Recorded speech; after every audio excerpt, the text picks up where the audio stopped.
Beautiful Serafina. Has poor Serafina played enough? Those puppet shows on the stage. A hand in a black glove suddenly tightens the silk threads. She is the most dazzling protagonist in this world under the spotlight. My friend, Serafina Lopez. Serafina, haven't you played enough with those puppets on the stage? A fair hand pinches two crude cloth dolls. You should bid a final farewell to these clingy toys. Serafina turns sideways, her green hair fluttering in the wind. A fist suddenly tightens, and the puppet shatters in her palm. Scraps and cotton stuffing fly like splatter debris. I will destroy this puppet show you put on for everyone. Farewell, you hypocrite. The palace banquet hall is exactly as expected. The banquet hall is teeming with people. Miss Lopez is surrounded by nobles eager to converse. There isn't even a place to step. Truly worthy of being the darling of the social world. I really want to go over and say hello. Two noble women hold their wine glasses, their gaze piercing through the crowd to land on the center of attention in the distance. But that person isn't by her side today. Are you talking about Miss Aniche? The one who always follows Lopez like a shadow? That's right, the woman who always voluntarily runs errands. Every ball before, she dressed so shabbily, I thought she was a maid from somewhere. She used to stick to Lopez as if she had separation anxiety. I wonder where she went today. Lariette enters the venue with elegant steps, her long hair draped like silk, drawing the sideways glances of everyone around. Who is that lady? She's so elegant. Lariette stops and tilts her head slightly. Was that lady just now? Those harsh words spat from the mouths of passers-by used to be the labels the social world pinned on me. An errand-running servant. Serafina's sidekick.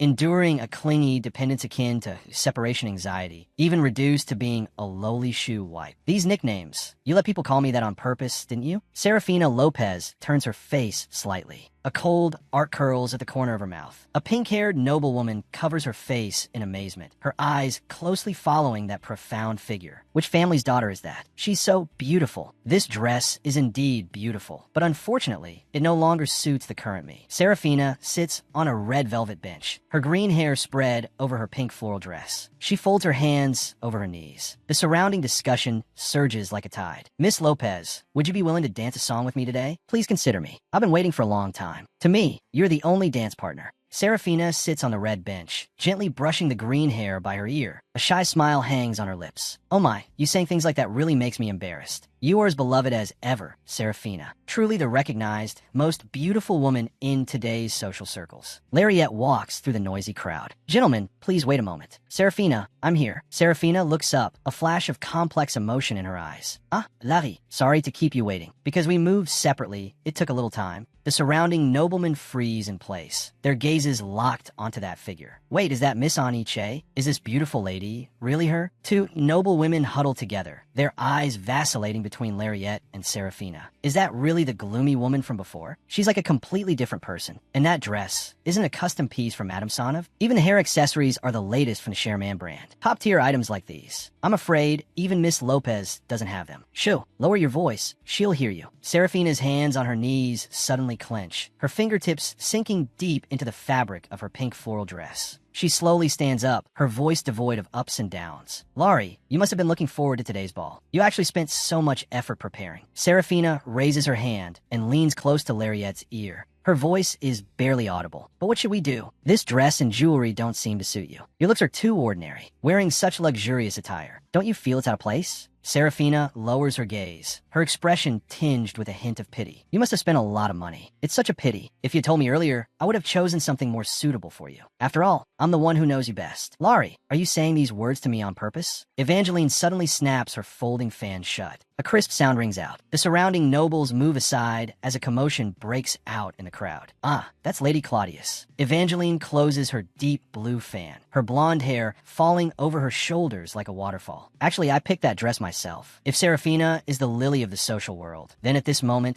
the most brilliant and dazzling rose is none other than this one, Evangeline von Claudius. The only daughter of the Empire's sole ducal family. Serafina, the person standing by my side now, is no longer you. An unbelievable commotion erupts. Nobles look at each other, whispering shocking news. Why would Miss Claudius stand on her side? Why is Miss Claudius appearing here? Evangeline turns her head and watches the stiff Serafina, a playful smile on her lips. Are you very close with Laurie? She reaches out and intimately puts her arm around Lariette's shoulder. Laurie's look today was entirely handled by me personally. But looking at everyone's reaction, your evaluation doesn't seem very accurate, Serafina. Serafina's eyes widen. What? She actually called that woman by a nickname directly. Evangeline narrows her eyes slightly. You say these clothes don't suit her. Are you questioning my taste as not being elegant enough? Serafina's face instantly turns pale, her lips trembling, but she can't make a sound. No, I didn't mean it that way. Evangeline gives a light laugh and leads Lariette in an elegant turn. Compared to mediocre people who only know how to judge others, Laurie is clearly much more beautiful. Evangeline tilts her head slightly, her gaze carrying an unquestionable majesty. Don't you think so? The surrounding noblemen swallow hard, their expressions becoming cramped and flustered. Yes,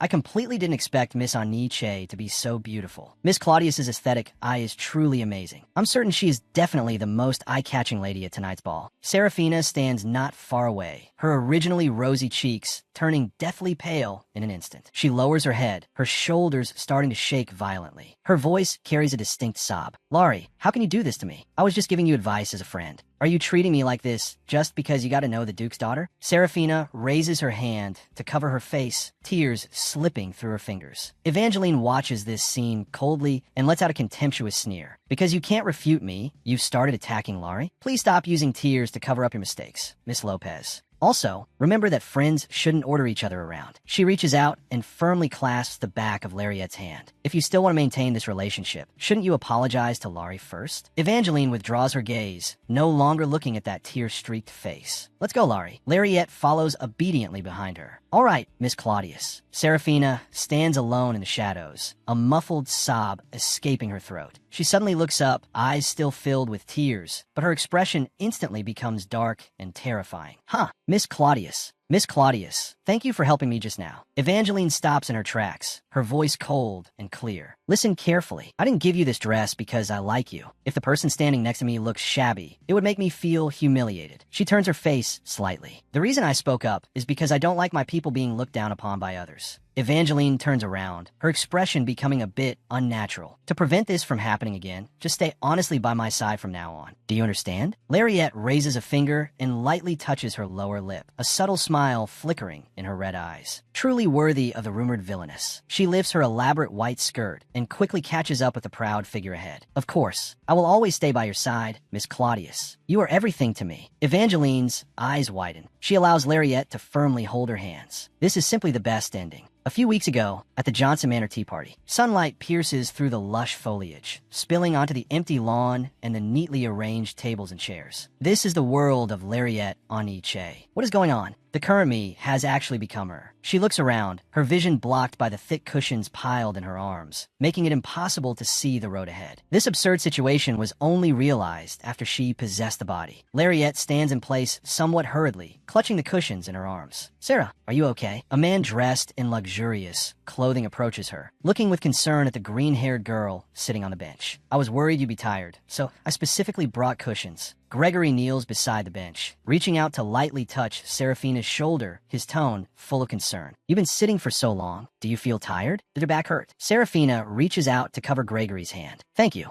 Gregory, I'm Fine. She looks up with a sweet smile on her lips. You're so thoughtful. I'm glad you're so worried about me. Those two, they're my childhood friends. Although this is the first time I've seen them with my own eyes, I can feel that our relationship was once very close. Lariette withdraws her gaze, a hint of confusion in her eyes. But the memory says he is clearly my fiancé. So what exactly is he doing now? Gregory picks up an exquisite teacup and hands it to Serafina. Sarah, this is your favorite Darjeeling. Drink it while it's hot. Serafina takes the cup. Thank you, Gregory. I really should thank Countess Johnson. This tea party has brought back many childhood memories. She takes a sip of black tea. The three of us used to go on outings together, right? Remember the time Laurie fell into the water? It was really terrifying. Gregory turns his head. That's right. You even have a scar left on your beautiful knee from saving Laurie. He turns to look at Lariette, his tone becoming cold and stern. Laurie, you're only alive today because of Serafina. So, you should be grateful. Be nicer to her in the future. She bends over, holding the cushions. Why can't I refute him? My lips are too heavy to lift. Another memory suddenly awakens in her mind. It was the day she fell into the pond as a child. Lariette fell into the ice-cold water. She desperately reached up, but her fingertips could only touch breaking bubbles. The feeling of suffocation followed her like a shadow. Serafina stood on the bank, her green hair fluttering in the wind. She held a long, thin stick in her hand, extending it toward the struggling young Lariette to pull her to the shore. The person who saved me was indeed Serafina. Lariette suddenly grips the grass on the bank, her fingertips sinking deep into the mud. She crawls onto the bank in a mess, soaked through, curled up on the lawn, coughing violently and gasping for air.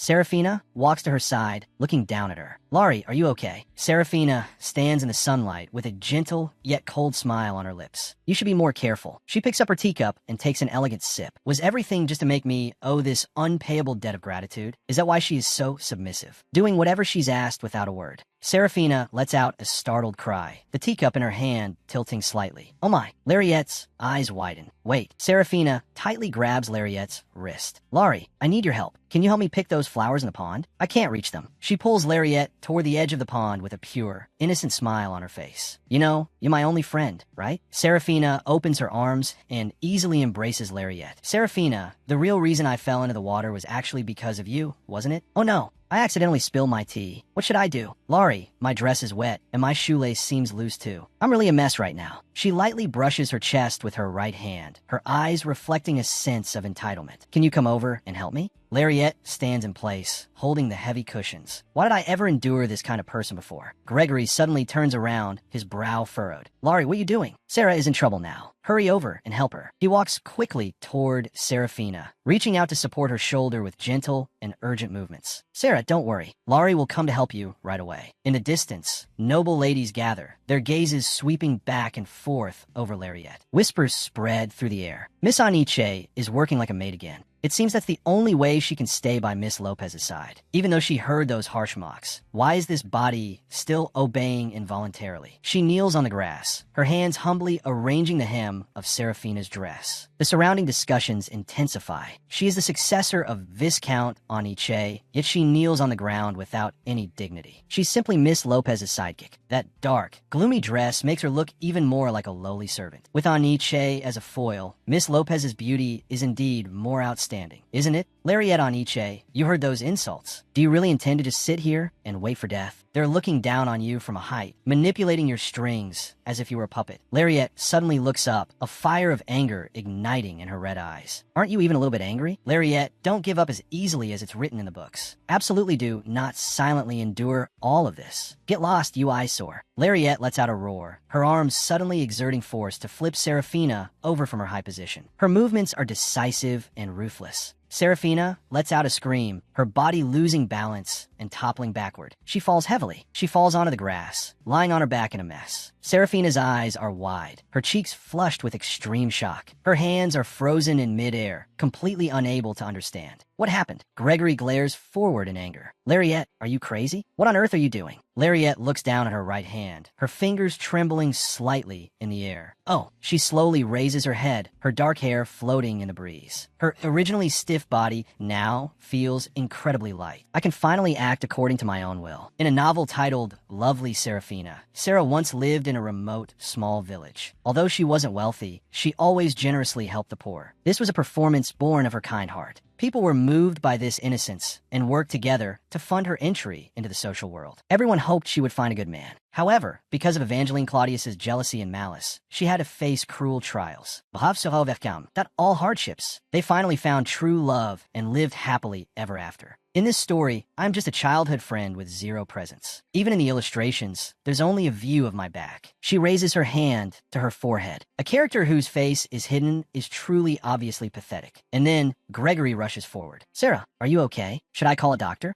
A flash of ruthlessness appears in Sarah's eyes. That two-faced girl is the real protagonist of this story. Gregory turns his head sharply. Lariette, what are you still standing there for? Hurry up and apologize. Sarah nestles weakly in his arms. It's okay, Gregory. The surrounding whispers surge like a tide. Miss Lopez really fell flat on her back just now. Did she push her down on purpose because of young Master Gregory? After all, she was originally Viscount Aniche's fiancée. I should have told you to be nicer to Sarah earlier. Sarah suddenly lets out a soft cry. Her body sways as she falls back. Gregory, I feel dizzy. It's happening again. She raises her tear-filled eyes to look at the red-faced man in front of her. Can I lean on you for a moment? I was really scared just now. I feel like I'm gonna cry. Gregory grinds his teeth, his cheeks flushed with anger. If anything happens to the fragile Sarah, how do you plan to take responsibility, Lariette? He turns abruptly and carefully supports Sarah, who is slumped on the ground. Sarah, it's okay. I'll call a doctor right away. Lariette stands quietly in place. I understand. So, could you please keep your voice down? Do they want to make me jealous? This clumsy acting is truly disgusting. She takes a deep breath to calm the waves in her heart. Help her up first. I will apologize. Sarah turns her head slightly, a mocking glint appearing in her eyes. Lariette keenly captures that look, a sense of doubt rising in her heart. What does that expression mean? According to the script, shouldn't she be looking down now, looking like she's about to die, and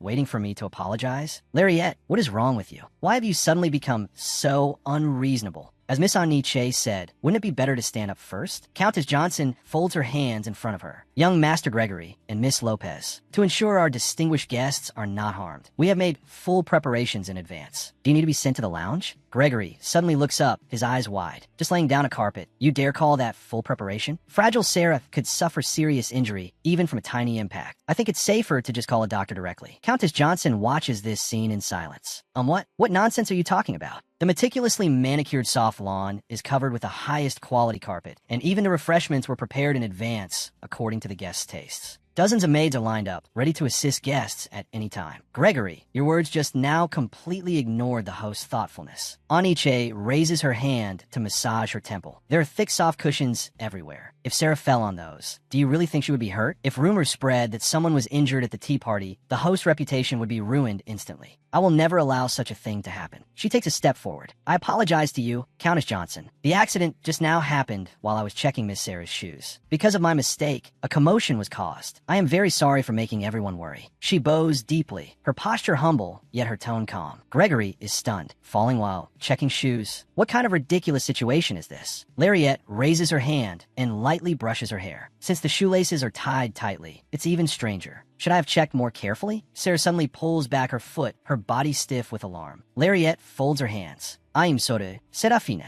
I only touched you lightly. I didn't expect your body to be so frail that you would fall like that. Can you forgive me for this stupid mistake? She slowly extends her right hand. Just like before, I will gently help you up. You should be able to do it, right? Wait a minute. Are you saying Miss Lopez deliberately made Miss Aniche kneel? Countess Johnson supports her chest with one hand, a hint of scrutiny in her eyes. Sarah looks up, her face filled with panic. Oh no, there must be some misunderstanding. Miss Lopez even spilled her tea. She must have been flustered at the time. Miss Aniche just wanted to go over and help clean up, after all. Countess Johnson watches her in silence. I understand. Please stand up first. I will send someone to handle the mess here. She turns to the maids waiting beside her and gives an order to escort the guests out. The maids bow respectfully. Yes. Countess Johnson walks away. I hope you can continue to enjoy your time, Miss Lopez. Sarah stands frozen in place. Countess. Lariette turns her head slightly. This is the first time you've experienced this feeling, right? Serafina. The feeling of being completely ignored. This is a taste I've endured for a lifetime. She turns around, letting her long hair fly in the wind, leaving Sarah behind to cry out in despair. Countess, please wait a moment. A few days later, at the Aniche Viscount's mansion, sunlight spills onto the magnificent exterior walls of the building. Everything seems quiet and solemn. A maid gently pushes open the heavy wooden door with a slight click. Miss Lopez and Master Gusto have been sending letters. There's also this one. Lariette sits at her desk, a quill pen gripped in her hand. Without looking back, she interrupts the other. Throw all those things into the fireplace. I have more important things to deal with, so I'll leave those letters to you to handle that way. The maid bows respectfully. As you wish, my lady. Lariette picks up the document on the table. That's right, this is the most urgent matter in my life. What else could it be? On the white paper, several cold words are written. Application for annulment of engagement. Lariette holds the wooden seal and presses it into the hot red wax. This should be enough. Having referenced other cases, this document is now perfect. I must cut off contact with them as soon as possible. Even if there's only one goal now, I won't let people who treat me like a maid disturb me anymore. Gregory, although born into a count's family, is only a second son who cannot inherit the title. Of course, he wants to marry me. After all, I am the heir to a viscount with land. As long as he marries me, he can simultaneously obtain status and territory. My parents saw through his true nature and once tried desperately to stop this marriage. This is enough to explain the essence of this engagement. Lariette presses the envelope onto the desk. For the peace of the Aniche family, this letter must be sent out as soon as possible. She takes the envelope and walks toward the door.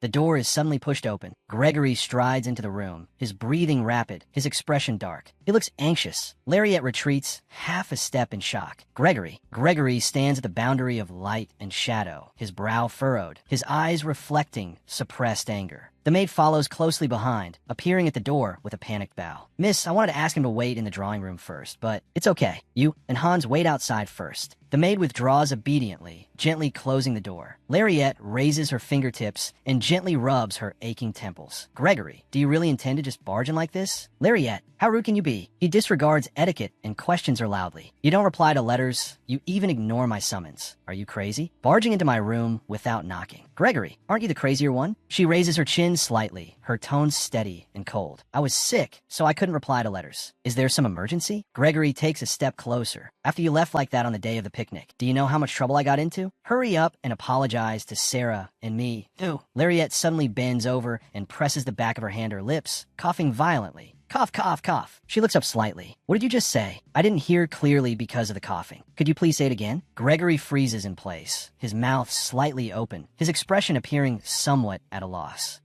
Don't I even have a right to fake an illness? Dealing with your nonsense is a waste of my time and energy. Lariette sits back in her chair. Gregory, apologize. Shouldn't the person who needs to apologize be you? Refusing to wait in the drawing room and instead forcing your way into a ladies' room. This is incredibly rude. Gregory grinds his teeth, veins popping on his forehead. But I am your fiancé. This level of casualness. Lariette interrupts him coldly. You had better choose your words carefully. Gregory, starting for the picnic when you put Serafina first and then sending a string of harassing letters for several days. Is that how a fiancé should act? Gregory spreads his hands, his tone carrying a sense of natural arrogance. Sarah is my childhood friend, so I stay by her side. Don't you worry about her at all? He lets out a cold laugh. That's right, Lariette. You've never had even a little bit of consideration. Who would want to maintain an engagement with an inconsiderate woman like you? You'd better watch your words before I decide to forgive you. Lariette holds the envelope between her fingers and slowly lifts it. You're right. I was thinking the same thing. She closes her eyes, a brilliant and gentle smile blooming on her face. This is our application for the annulment of our engagement. I will do as you wish. Gregory's pupils tremble with shock. What do you mean these past few days? You've been so busy taking care of your precious childhood sweetheart that you didn't even notice your own fiancé was sick. I don't want a man like that anymore. So let's break up? If you don't want to accept it, I'll send the notice myself. I need more rest now. So could you please leave, Gregory? Gregory took a flustered step back. Laurie, you actually... Laurie turned slightly and raised her hand to cover her mouth. Amy, Hans, our guest is leaving. Please be sure to see him out politely. As you wish, my lady. The burly butler, Hans, stood at the door like a heavy stone tower. Sir Gregory, I shall escort you to your carriage. Gregory, overshadowed by Hans's broad silhouette, subconsciously recoiled. Since you say you're ill, I'll take my leave for now. But regarding the dissolution of our engagement, we'll talk later. Hans and Amy closed in from both sides, forcibly leading him out of the room. He looked like a piece of baggage being dragged away. Finally, she had gotten rid of him. Laurie leaned against the wall. First, her fiancé forced his way in. Then she was accused of being crazy. Was she to suffer this kind of harassment just for annoying the protagonist? Laurie slumped into an armchair. Living as a side character was pure torture. She really wanted to rest for a while. Even if the engagement was broken, would her life truly change? The people of this world revolved around the protagonist, loving her unconditionally. It was a setting engraved in them from birth. She was the center of this world. As a side character, could I really not completely escape the protagonist's trap? Come to think of it, I'm not the only one manipulated by Sarah and fallen into misery. Evangeline Claudius, that notorious villainess who, in the story, constantly caused suffering and misfortune for Sarah. The male lead, Duke Claudius, inevitably became entangled with Sarah to stop his sister's evil deeds. According to the original timeline, Sarah shouldn't have made contact with Lady Claudius yet, but the situation has already become quite tricky. Sarah has started spreading false rumors everywhere, maliciously slandering those who stand in her way. Laurie's eyes suddenly widened. Wait, thinking about it carefully, Sarah is the real villain, isn't she? Lariette raised her glass and drained the red liquid in one gulp. It was clearly Sarah who picked the fight first. Why should she get to harass Lady Claudius?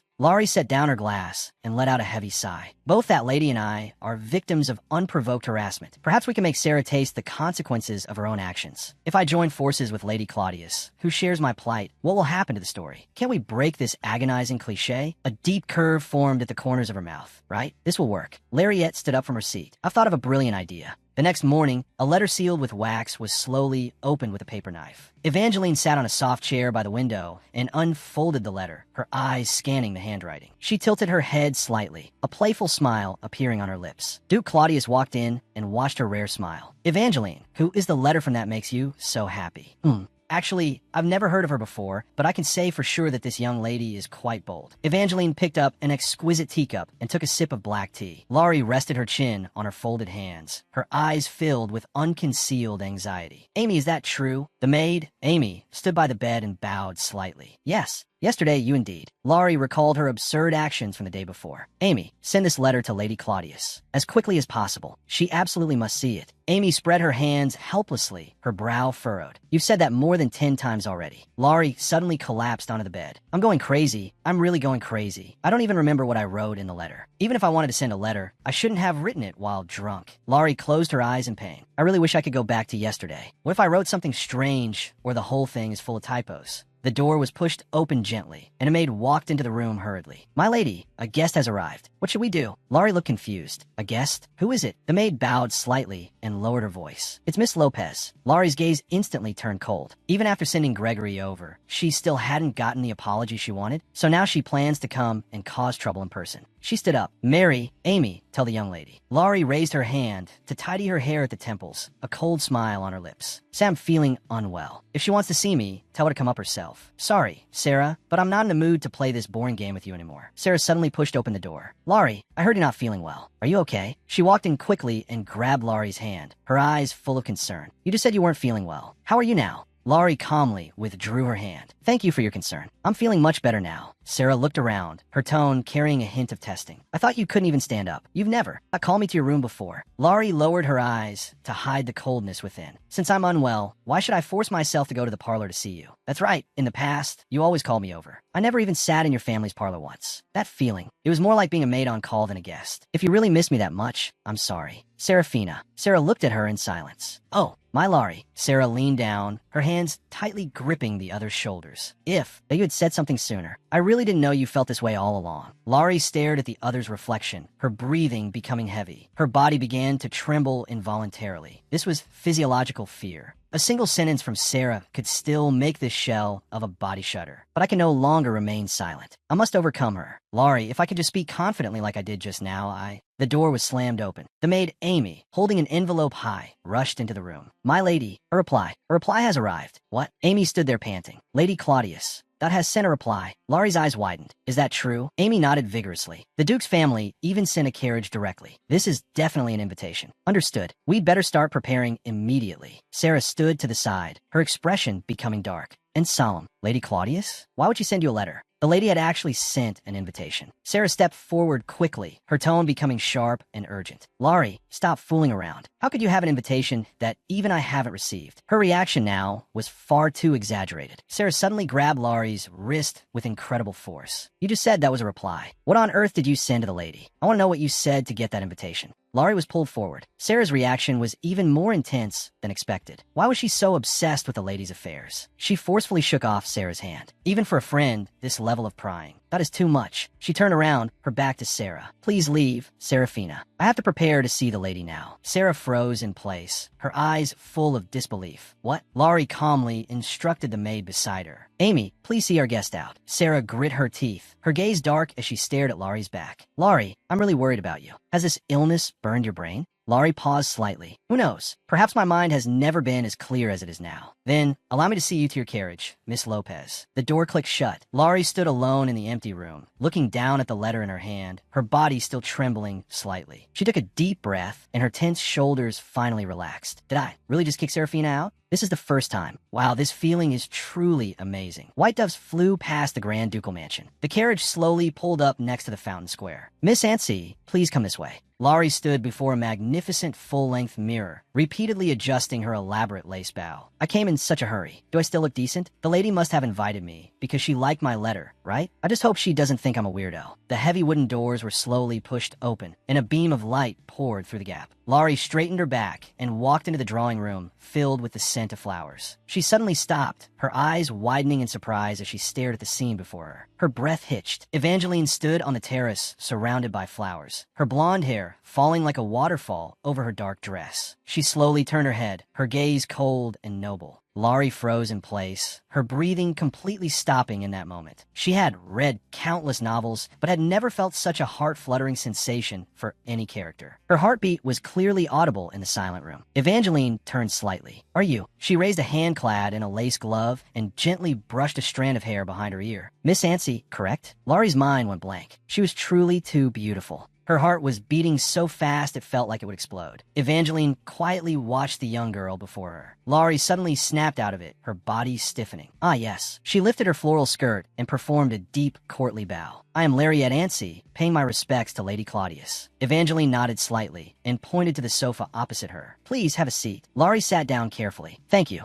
I apologize for the sudden invitation." "Were you startled?" Laurie straightened her chest, sincerity in her eyes. "Not at all. Rather, it is my honor." Upon hearing this, Evangeline showed a relieved smile. "That's good then. I've prepared Darjeeling tea. I hope it's to your taste." Laurie was overjoyed inside. "I love Darjeeling the most. Our tastes are actually exactly the same." Evangeline replied softly, "Very well. Then please pass me your cup. I'll pour it for you." Laurie suddenly looked up. "What did you say?" Laurie's hands waved frantically in front of her chest. "Is a lowly noble, like me, really going to trouble the lady to pour tea personally?" "I'm fine, Miss Ansi." Evangeline reached out, her fingertips touching the edge of the porcelain teapot. "Have you always been this annoying?" Laurie felt like she'd been struck by lightning. Her body jolted, and her pupils constricted in extreme terror. "Pardon me, what did you say?" Had she made some mistake? It must have been something strange she wrote in the letter. She nervously clenched her fingers. Evangeline reached over and took the teapot. "Since you won't take it, I'll serve you myself." Pouring tea isn't exactly a difficult task. She steadily held the handle, and the clear tea flowed into the cup with a faint sound. "Why suddenly belittle yourself so much? Judging by that letter, I thought you were a bold girl." She set down the teapot. "Anyway, have some tea first. I've also prepared madeleines. You must try them." Laurie stared at the refreshments before her, feeling somewhat dazed. She was right. Her behavior just now was indeed too lowly. Growing up being ordered around and walking on eggshells had become a habit she couldn't break. Laurie picked up the exquisite porcelain cup. The lady was simply treating her like an ordinary guest. This natural courtesy actually made her want to cry. She took a sip of the warm tea, then looked up with a bright smile on her face. "The tea tastes wonderful, my lady." Evangeline sat opposite her, quietly watching the young girl. "I'm glad you like it." Evangeline crossed her arms and turned her head away with a small huff. "I did indeed prepare the finest madeleines." Laurie chuckled behind her hand. "So they were the finest." She watched Evangeline. Her expression was a bit cold, but she definitely wasn't a villainess. One could even say she was a gentle person. That such a person would eventually be imprisoned in a convent for bullying Sarah seemed unreasonable, no matter how she looked at it. The evil deeds described in the novel felt more like crimes forced upon her to drive the plot. And the starting point of every event always stemmed from those rumors Sarah spread. The more she thought about it, the more suspicious it felt. Compared to the Evangeline before her, Sarah seemed much more like the true villainess. So, what exactly was Sarah, the protagonist, thinking? Evangeline set down her teacup. "Miss Ansi, you mentioned in your letter that you have a way to help me restore my reputation, right?" Laurie suddenly straightened her back. "Yes, I did say that." Evangeline leaned forward slightly, her sharp gaze scrutinizing the other. "Can you tell me what that method is?" Laurie froze for a moment. She had originally thought it was just a ridiculous drunken fantasy. But now, that sense of absurdity was gradually disappearing. The more she spoke with this lady, the more she could see the possibility of success. A confident curve formed at the corners of her mouth. Her right hand suddenly pressed onto the table. "That method is, please become my friend. As long as we side characters unite, we can surely escape our predetermined fates." Evangeline showed a look of disbelief. "Friend?" Laurie looked at her firmly. "Yes, friends, because we share a common enemy." Evangeline's brow furrowed slightly as she whispered the words, "a common enemy." Laurie folded her hands on her knees. "Before we get to the main point, I'd like to confirm one thing. May I speak about the rumors regarding you in social circles?" Evangeline was silent for a moment, letting out a soft breath. She suddenly turned her head and crossed her arms. "Suit yourself." Laurie watched the other's tense profile. She looked so arrogant, and Laurie had thought she didn't care about rumors, but it seemed she was actually quite troubled by them. She took a deep breath. "To be honest, everyone says you are someone who deeply despises commoners. They even say you are so arrogant that you look down on everyone, which is why, that you don't deign to associate with others." "No, that's..." Evangeline was like a cat whose tail had been stepped on, her fur instantly standing on end as she let out a frustrated cry. To save face, she forced herself to suppress her runaway emotions, her movements freezing awkwardly mid-air. "Forget it. Let's just say." Laurie couldn't help but smile at this sight. She was much kinder than described in the novel. Her reactions were as interesting as a cat's.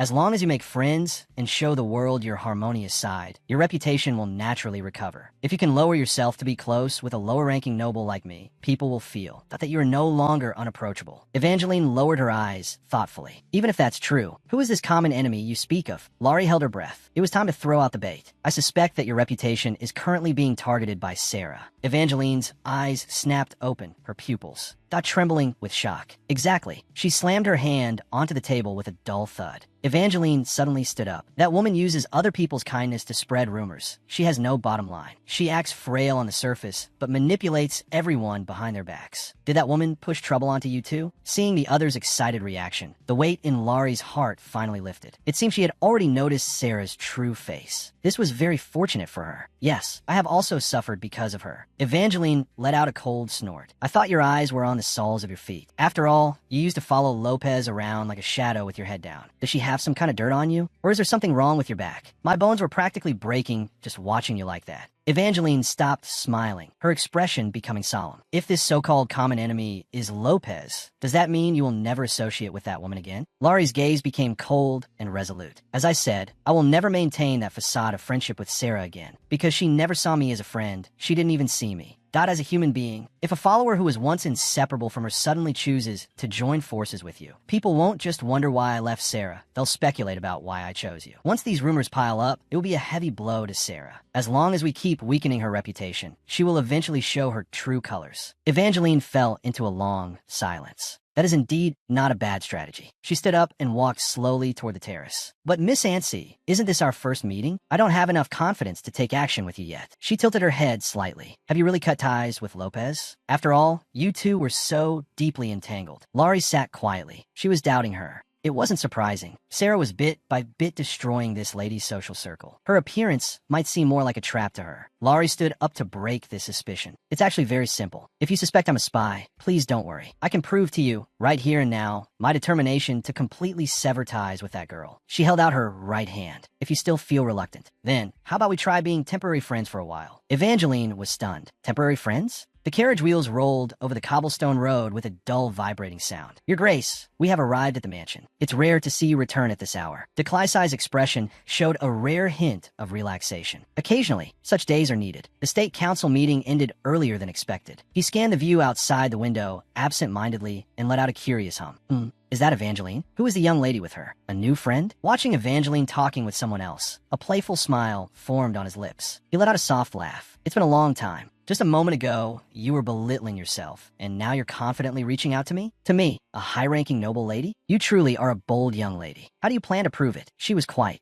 cautious, but that precisely meant she was the perfect partner to help take down Sarah. Laurie turned slightly, her voice steady and confident. It's not hard. I'll handle all the negotiations. You just need to listen. Since this will be a long story, why don't you take a seat again? Evangeline suddenly set down her teacup. What? Her eyes widened in disbelief. Lopez intentionally spilled tea on you? She even tied your shoelaces together? Laurie lowered her eyes. Yes, it just happened a few days ago. Evangeline's brow furrowed, her gaze filled with disgust and anger. That woman Lopez is even more malicious than I imagined. How could she treat her own friend like that? Laurie raised a hand and gently wiped a tear from the corner of her eye. I simply couldn't bear it anymore, which is why I took the liberty of writing to you. After all, our current situations are so similar. If I don't expose Sarah's evil deeds, how else can I prove my sincerity? People always bond quickly when discussing a common enemy. This was the so-called gossip social technique. Miss Ansi, Laurie's shoulders flinched. Yes.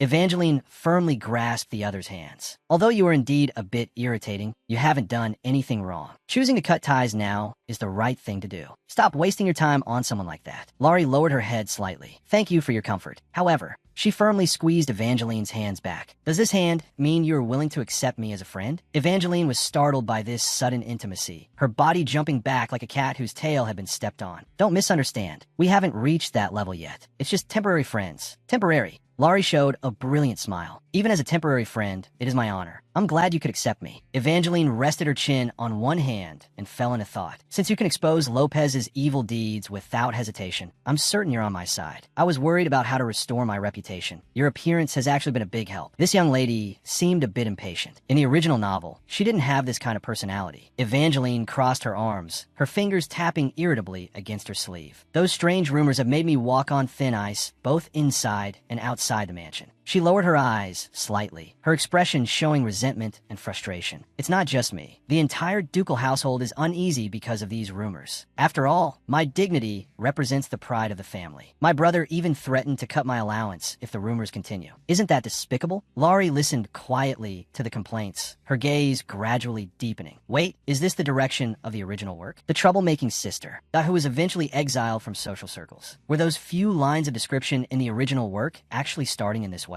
Although she wasn't sure about everyone's personality, the progression of events seemed to be following the original plot. She had to carefully recall every detail of the original work. Rumors would spread. And there was a reason for that. Evangeline curled her lips in self-deprecation. I know my personality is a bit sharp. Indeed, sensitive and temperamental. Miss, didn't you just tell me not to belittle myself? She clasped her hands to her chest, her eyes full of admiration. I am completely attracted by your charming personality. You are so cool that I even want to become someone like you. Evangeline froze. Me? But everyone keeps their distance from me. Once I speak, they even shrink back in fear. Laurie shook her head vigorously. That's only because they've never had a deep conversation with you. In fact, seeing you like this only makes me want to know more. To celebrate us becoming temporary friends, could you tell me about yourself? Evangeline turned back with some hesitation. What kind of things? Laurie looked in her eyes. For example, things you like or what you want from me. Evangeline fell into thought. Things I like and things I want. Evangeline looked the young girl up and down. Well, first, we have to deal with those tacky clothes of yours. With that kind of fashion sense, you're not even qualified to be my temporary friend. Laurie's mouth dropped open. What? These are the most decent clothes in my wardrobe. She recalled the struggle before leaving home, comparing outfits in front of the mirror for ages and choosing this brightest one. She had even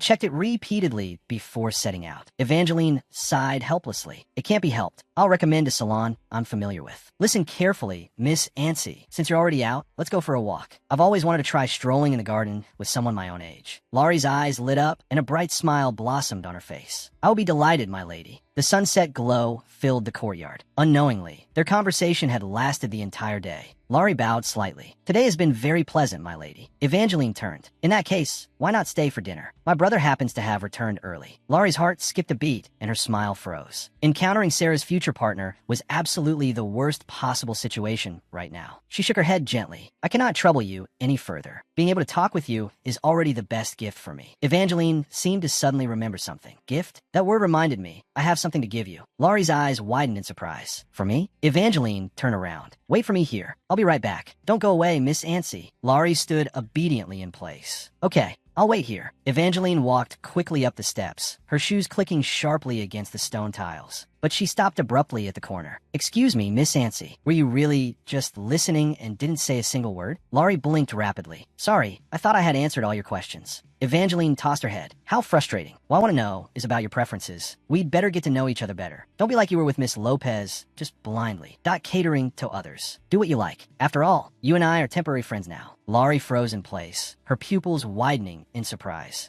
Her heart skipped a beat. Evangeline looked away. Well then, I'll be right back. Laurie stood alone in the courtyard, the breeze blowing through her long hair as she watched the departing figure, falling into a brief daze. In this life, it was the first time someone had said those words to her. It wasn't a relationship where she was easily manipulated by others, but one of mutual respect and consideration. Laurie lowered her eyes, her heart fluttering for quite some time. Her eyes welled up involuntarily, and tears rolled down her cheeks. Oh heavens, I shouldn't be crying over such a small thing. Laurie hurriedly lowered her head and fumbled in the pocket of her skirt. That's strange. Where's my handkerchief? Steady footsteps were gradually approaching. Laurie stopped her movements abruptly, freezing in place. Do you need a handkerchief? Dietrich slowly reached out, his fingers holding a pristine white square. He held it out in front of Laurie. Laurie jerked her head up, her pupils contracting sharply in extreme shock. This person, in a novel titled Lovely Seraphina, the descriptions of characters' appearances were usually brief and plain. Only the female lead, Sarah, was given the most detailed prose. However, there was another woman whose description was even longer than the female leads, and that was Evangeline. Besides her, there was one more character whose appearance was always accompanied by long-winded words of praise. That was the story's male lead, Dietrich. Just a glimpse of his back was enough to take one's breath away. That level of beauty allowed one to recognize his identity instantly, without any introduction. Miss Laurie snapped back to her senses and covered her mouth. Without realizing it, she had been staring blankly. Ah, yes. She reached out with both hands to take the handkerchief. Thank you, Dietrich. She bowed her head slightly. I'm sorry. I didn't mean to stare at you. I was just worried that something bad had happened at the estate. No, the madam said such warm things to me. I was truly moved to the point where I couldn't help but cry. Dietrich raised an eyebrow. Moved by Evangeline, Laurie froze. This reaction was completely unexpected. Was it because he didn't know that Evangeline was actually not a very gentle person? Oh, right. He was disappointed in Evangeline because of all the rumors about Sarah. No wonder he reacted that way. The accumulation of conflicts between the siblings eventually led to that tragic ending. This won't do. I should at least clear the madam's name. She took a step forward. The madam said she wanted to do the things I like with me. She even recommended salons that would suit me. She poured tea for me herself, listened to me carefully, and empathized with me. Dietrich looked at the girl in front of him, who was so eager to defend his sister, and couldn't help but let out a light chuckle. Sorry, I just found it adorable that my sister would do such things. It seems Evangeline truly holds you in high regard. Mississippi Laurie stood stunned. Things she would never usually do? Did Dietrich really have no trust in his sister at all?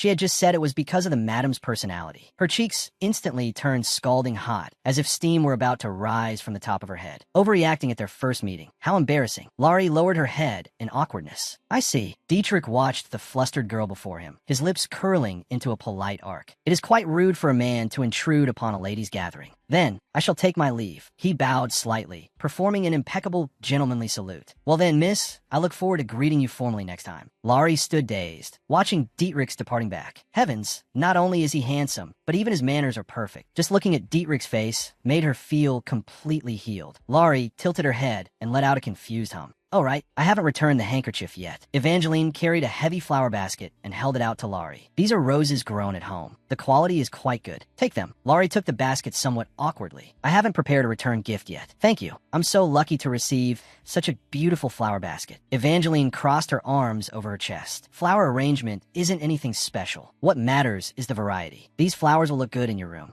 Laurie held the flower basket and nodded vigorously. Yes, I'll move them to a vase and change the water every day. Evangeline turned around. There's no need for such a fuss. More importantly, Miss Lariette, I will come to your manor to pick you up at 10 o'clock tomorrow morning. Please be sure to wait for me. Laurie's pupils dilated in surprise. So sudden? I highly recommend those salons I mentioned earlier. Since we're on the subject, let's go shopping. Even my grandmother wouldn't wear clothes of that style. Let's go buy something fashionable. Laurie looked a bit dejected. Are my clothes really that bad? Aren't friends supposed to go shopping and eat good food together? Let's go buy some decent clothes first. Don't look so down. Laurie's heart skipped a beat, and a flush of excitement rose to her cheeks. Heavens, is she asking me out? She nodded vigorously, her eyes regaining their sparkle. All right, I'm not sad at all. Just thinking about spending time with Miss Evangeline makes me start to look forward to it. Tomorrow, we'll do exactly what we planned. Just the two of us. Laurie sat in the carriage and waved her arm energetically. Then, sweet dreams, miss. The carriage wheels made a rhythmic sound as it gradually moved away. Laurie leaned out and shouted goodbye. Evangeline stood alone, watching the carriage disappear at the end of her sight. She withdrew her gaze, but the corners of her mouth curled up involuntarily as she let out a soft chuckle. Miss Lariette is truly an interesting person. The chandeliers of the dinner hall emitted a soft glow. The dining table was covered with exquisite delicacies. Evangeline sat at one end of the long table, and Dietrich sat opposite her. The two began their meal in the quiet atmosphere. Dietrich swirled the red wine in his glass. Evangeline, how was that friend you made today? Evangeline put down her utensils. She's not a friend, just a temporary partner. You wouldn't understand even if I told you. Dietrich let out a light chuckle. A friend is a friend. What is a temporary partner? I could hear your laughter even from my room. It seems you were truly happy. Evangeline awkwardly looked away. That's just because her stories were too interesting. I didn't laugh that loudly. Dietrich put down his wine glass. To think someone could make the great Evangeline laugh. Was it that lady who sent the letter previously? Evangeline nodded slightly. Yes, the lady from the house of Viscount Lariette. Dietrich rested his chin on one hand. Miss Lariette, I heard she's close with Lopez, and you've always hated Lopez. Evangeline picked up her wine glass and took a sip. The one I hate is Lopez, not everyone around her. Miss Lariette is a very proper person. Dietrich showed a playful smile. Such high praise. It seems you really like Miss Lariette. You two must be quite close already. Evangeline's cheeks instantly turned bright red. What nonsense are you talking about? I'm Claudius. How could I make friends with someone so easily? Dietrich narrowed his eyes, a teasing smile hanging on his lips. Since you say so, then let it be. Even though you were smiling all day today. Evangeline's brow furrowed, her expression turning dark and irritable. How annoying. Can you stop looking at me with that expression? She lightly tapped the edge of her wine glass with her fingertip, her tone becoming serious. More importantly, brother, can you stop docking my allowance? I said I'm going out with Miss Lariette tomorrow. Although I am the only princess of the Empire, I can't exactly let Miss Lariette pay, can I? Dietrich put down his glass. So, you're begging me not to cut your spending? Evangeline awkwardly shifted her gaze. I suppose. That's more or less what I mean. Dietrich crossed his hands under his chin. That depends on how well you behave. Evangeline let out a disdainful snort. How stingy. Fine. Anyway, the money I have on hand is enough for tomorrow. Dietrich's tone was calm, but carried a warning. Evangeline, I didn't say I would completely cut off your funds. I'll just be keeping an eye on you. Evangeline walked out of the dining room without looking back. I don't want to talk to such a strict brother anymore. Dietrich turned his head and teased in a light tone. I love you too, Evangeline. Evangeline stomped her feet in anger. So annoying. Just eat your food. Dietrich sat alone at the table. For Evangeline to set aside her damn pride to make a request was enough to move a lady to tears. It seemed Evangeline truly treated her well. Miss Lariette, was it? He picked up the wine glass again, the red liquid swaying inside. It seemed necessary to remember this name well. The morning sun spilled over the Lariette estate. The carriage wheels rolled over the stone road, stopping in front of the grand building. Laurie's expression showed a hint of hesitation. Miss Claudius? It's only 9 o'clock. You're much earlier than the appointed time. Evangeline folded her hands in front of her, her posture proud and natural. I got ready early, so I just came straight over. Laurie leaned in with some concern and whispered, but coming so early, you must be very tired, Miss Claudius. Evangeline's cheeks instantly turned bright red. You said I'm tired. There's no such thing. Evangeline straightened her back. Don't get ahead of yourself. Why would I stay up all night just to go out with you? Laurie placed a hand over her chest. Oh my, could it be because she was so excited that she couldn't sleep all night? She covered her mouth. She tried hard to suppress her inner agitation. Yes, let's set off with great anticipation. Evangeline walked quickly toward the carriage. I was not excited. Do you not believe me? Of course I believe you. I really didn't stay up all night. I'm serious. Laurie nodded with a smile. Since you say so, then it must be true. The carriage bumped along the forest path. Miss Lariette, do you not believe a word I'm saying? How could that be? I've decided to believe everything you say. The carriage stopped in front of a boutique. Evangeline pushed open the heavy doors, her fingertips sliding across rows of magnificent gowns. I want to see all the styles here, Madam Christensen. The shop owner bowed respectfully. I will prepare them for you immediately, Miss Claudius. Laurie stood among the dazzling array of clothing racks, her expression somewhat blank. As soon as they entered, she wanted to see everything on display. She probably wanted to look through them all first. Evangeline picked up a pink gown and held it against herself. These clothes are all very beautiful, aren't they? Laurie snapped back to reality. Yes, I believe every piece you pick will surely suit you perfectly, Miss Claudius. Evangeline's movements stopped abruptly. Miss Lariette?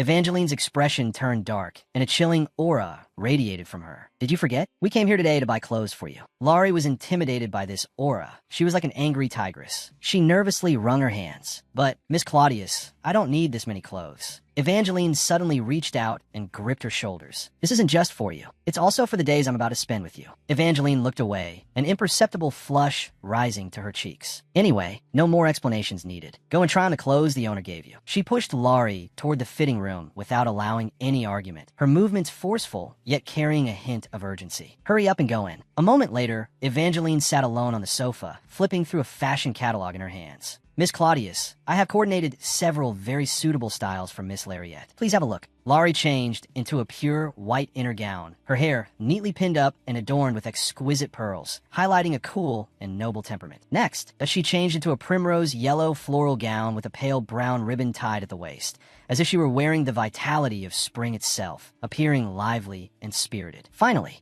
it was a cherry pink off-the-shoulder gown paired with diamond earrings of the same color, perfectly matching those bright eyes and exuding the unique tenderness of a young girl. Evangeline's lips curled into a satisfied arc. As expected, you look much better with a little dressing up. She turned to the shop owner. Her tone brooked no argument. Take these plus the ones I selected earlier and send them all to my estate. Laurie's eyes widened in shock. There are even more besides these? Evangeline walked to the mirror and gently pushed Laurie's shoulders. Miss Lariette, look at yourself in the mirror. Do you understand now? Even without a drop of makeup, you possess a beauty that is enough to take one's breath away. Laurie gazed at her reflection in the mirror, her fingertips lightly touching her cheek. So, she could look this decent too. But these clothes look truly expensive. Can I really afford these with my dignity maintenance fee? She hurried toward the shop owner, her fingers anxiously twisting her skirt.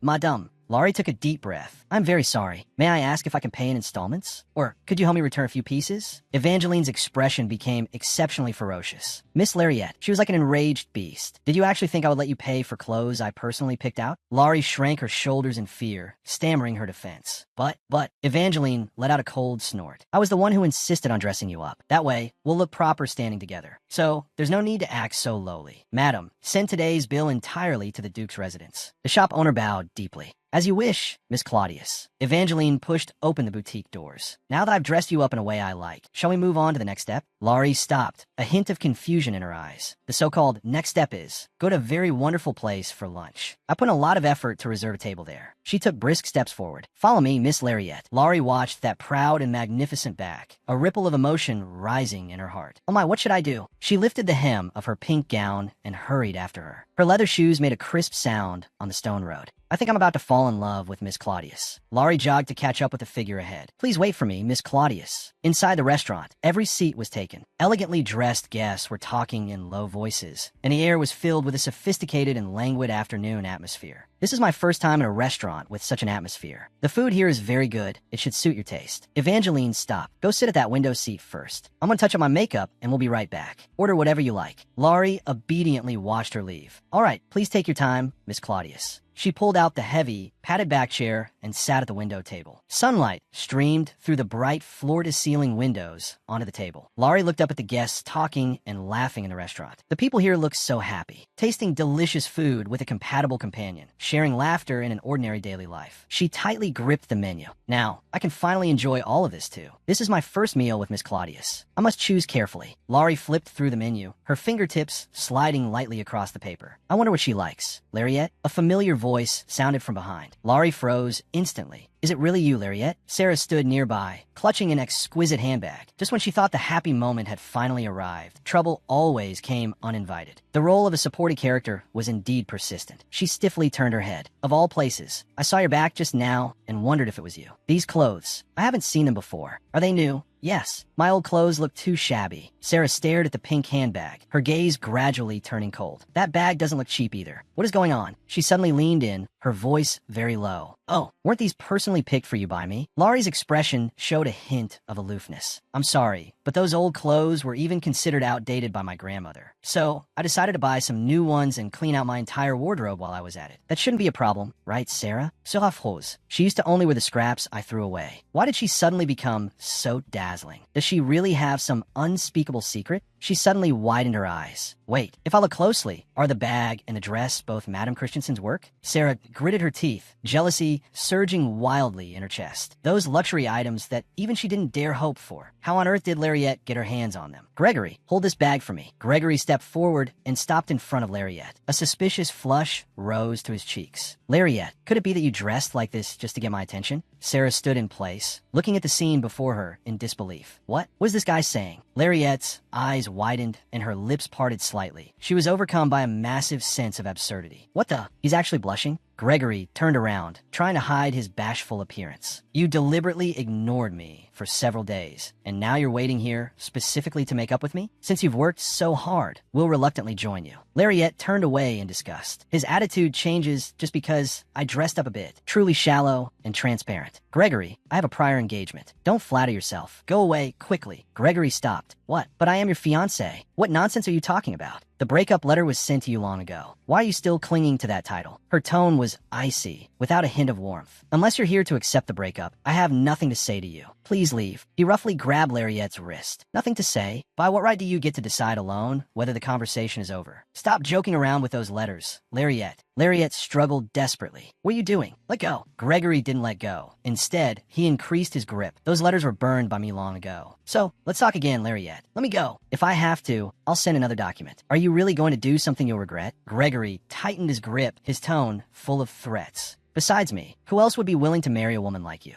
Lariette shuddered, her breathing becoming rapid. The surrounding air seemed to freeze. Everyone's gaze felt like needles stabbing into her. Whispers began to spread through the restaurant as people put their heads together, pointing and staring at the scene. She had become a laughingstock in everyone's eyes. I just wanted to have a moment like that, sitting with a friend like a normal person, talking and laughing. But in the end, I still ruined this day. Everything is messed up after all. Lariette, are you even listening to me? Immediately cancel that damn breakup decision. Enough. A cold shout cut through the noise. Steady footsteps approached from a distance. Evangeline crossed her arms, her gaze like a sharp blade directed forward. I would be very grateful if you could move a bit further away from my friend, Viscount Gusto. Gregory froze, a choked sound escaping his throat. Miss Claudius? Sarah held her breath. Evangeline's expression was indifferent as she continued to step forward. I heard that Miss Lariette has already sent a breakup letter. In that case, you have no engagement relationship anymore, right? Is your pestering of someone who has clearly rejected you because you have too much free time, or is it your cheap lingering affection at work? Gregory stood paralyzed. No, then disappear from Miss Lariette's sight. Evangeline tilted her head slightly, her gaze bone-chillingly cold. Stop loitering around here like a pathetic worm. Gregory's face turned pale, and cold sweat slid down his forehead. Faced with the pressure of the Claudius family, he had lost even the courage to talk back. If you understand, then move. Evangeline walked straight to the table. I just want to eat a meal in peace. Let's go, Gregory, Sarah urged in a low voice, giving Lariette a complex look. Evangeline turned her face and looked at Lariette beside her. I'm hosting a salon soon. Will you come? A salon hosted by the Duke of Claudius's family. This was practically a dream opportunity. It was the most prestigious salon in the empire, sponsoring rising artists and writers every year. This heavy responsibility was traditionally held by the Duchess, but since the current Duke had not yet married, Evangeline presided over it in her stead. I remember Sarah has always dreamed of attending this gathering. Miss Lopez and Viscount Gregory, haven't you left yet? Evangeline sat at the table, her tone plain, but carrying a subtle authority. Is there something you want to say to me? No, we're leaving now. Sarah and Gregory actually backed down without an argument. It was truly a rare spectacle. A faint smile appeared on Lariette's lips. Evangeline lightly set down her teacup. From now on, scenes like this will become very common. Thank you, Miss Claudius. Did you intentionally invite me in front of Sarah so she would hear? Evangeline flipped through a register in her hand. I intended to invite you anyway. I just chose the most appropriate time. Lariette lowered her eyes. Also, I'm sorry for taking up your time and getting you involved in such an embarrassing scene. Evangeline closed the register with a soft thud. What are you saying? That wasn't an embarrassing scene. It was an opportunity. She rested her chin on one hand, her lips curling into a playful smile. I just wanted to make those pests recognize their place quickly. The result was perfect. It even felt quite interesting to me.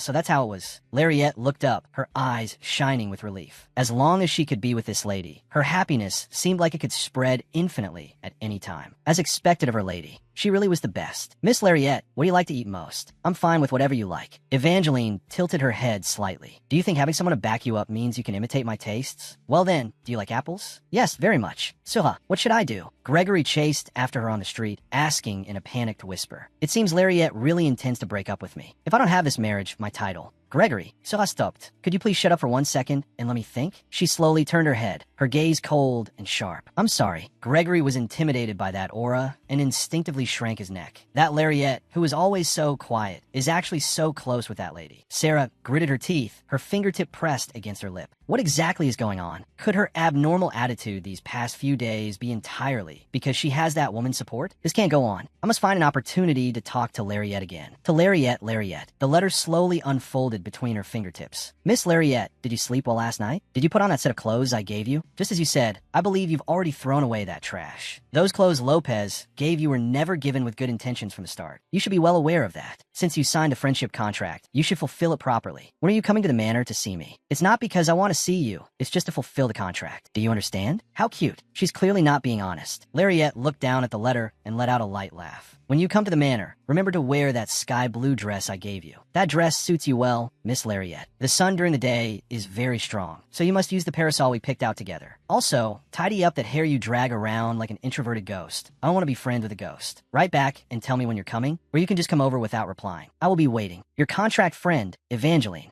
I really love this feeling too much. Lariette closed her eyes, a smile she couldn't hide hanging on her lips. Someone who watches over her like this, thinks of her, and waits for her. She pressed the letter tightly to her chest and rolled playfully on the bed. But she stopped her movements abruptly. Isn't she busy preparing for the salon? That's why I hadn't contacted her before. Perhaps even though she was incredibly busy, she still sent an invitation. If she needs help, I'd be happy to oblige, since she desires to see me so much. Lariette pinched the envelope with her fingertips and tucked it away securely. Then let's start preparing with a happy mood. Everything is ready. Mississippi Amy stepped forward and handed over the parasol. Thank you, Amy. Miss, while you were preparing, Miss Lopez came to visit. Amy folded her hands in front of her. What should we do? Her again? Lariette stopped, a hint of helplessness in her eyes. Didn't I say to just have her go back? But she brought a companion, so I've asked them to wait in the drawing room for the time being. Who is the companion? It is Baroness Bentner. Lariette's eyes widened. What? Gregory's aunt? TSK. The aroma of this tea is too weak. Even the tea for guests is so perfunctory. No wonder Gregory can't stand it here. Annie, shall we have afternoon tea together privately later? Sarah turned her head, a submissive smile on her lips. Let's do that. The Baroness nodded slightly, her expression softening a bit. More importantly, thank you for being willing to accompany me here, Annie. Sarah lowered her eyes, her tone sounding somewhat aggrieved. What has she done right to be putting on airs with you? The Baroness waved her folding fan angrily. She has always been so ill-bred. An elder must say something. Moreover, she actually dared to send my nephew a letter to break off the engagement. Do you think I could just sit by and do nothing?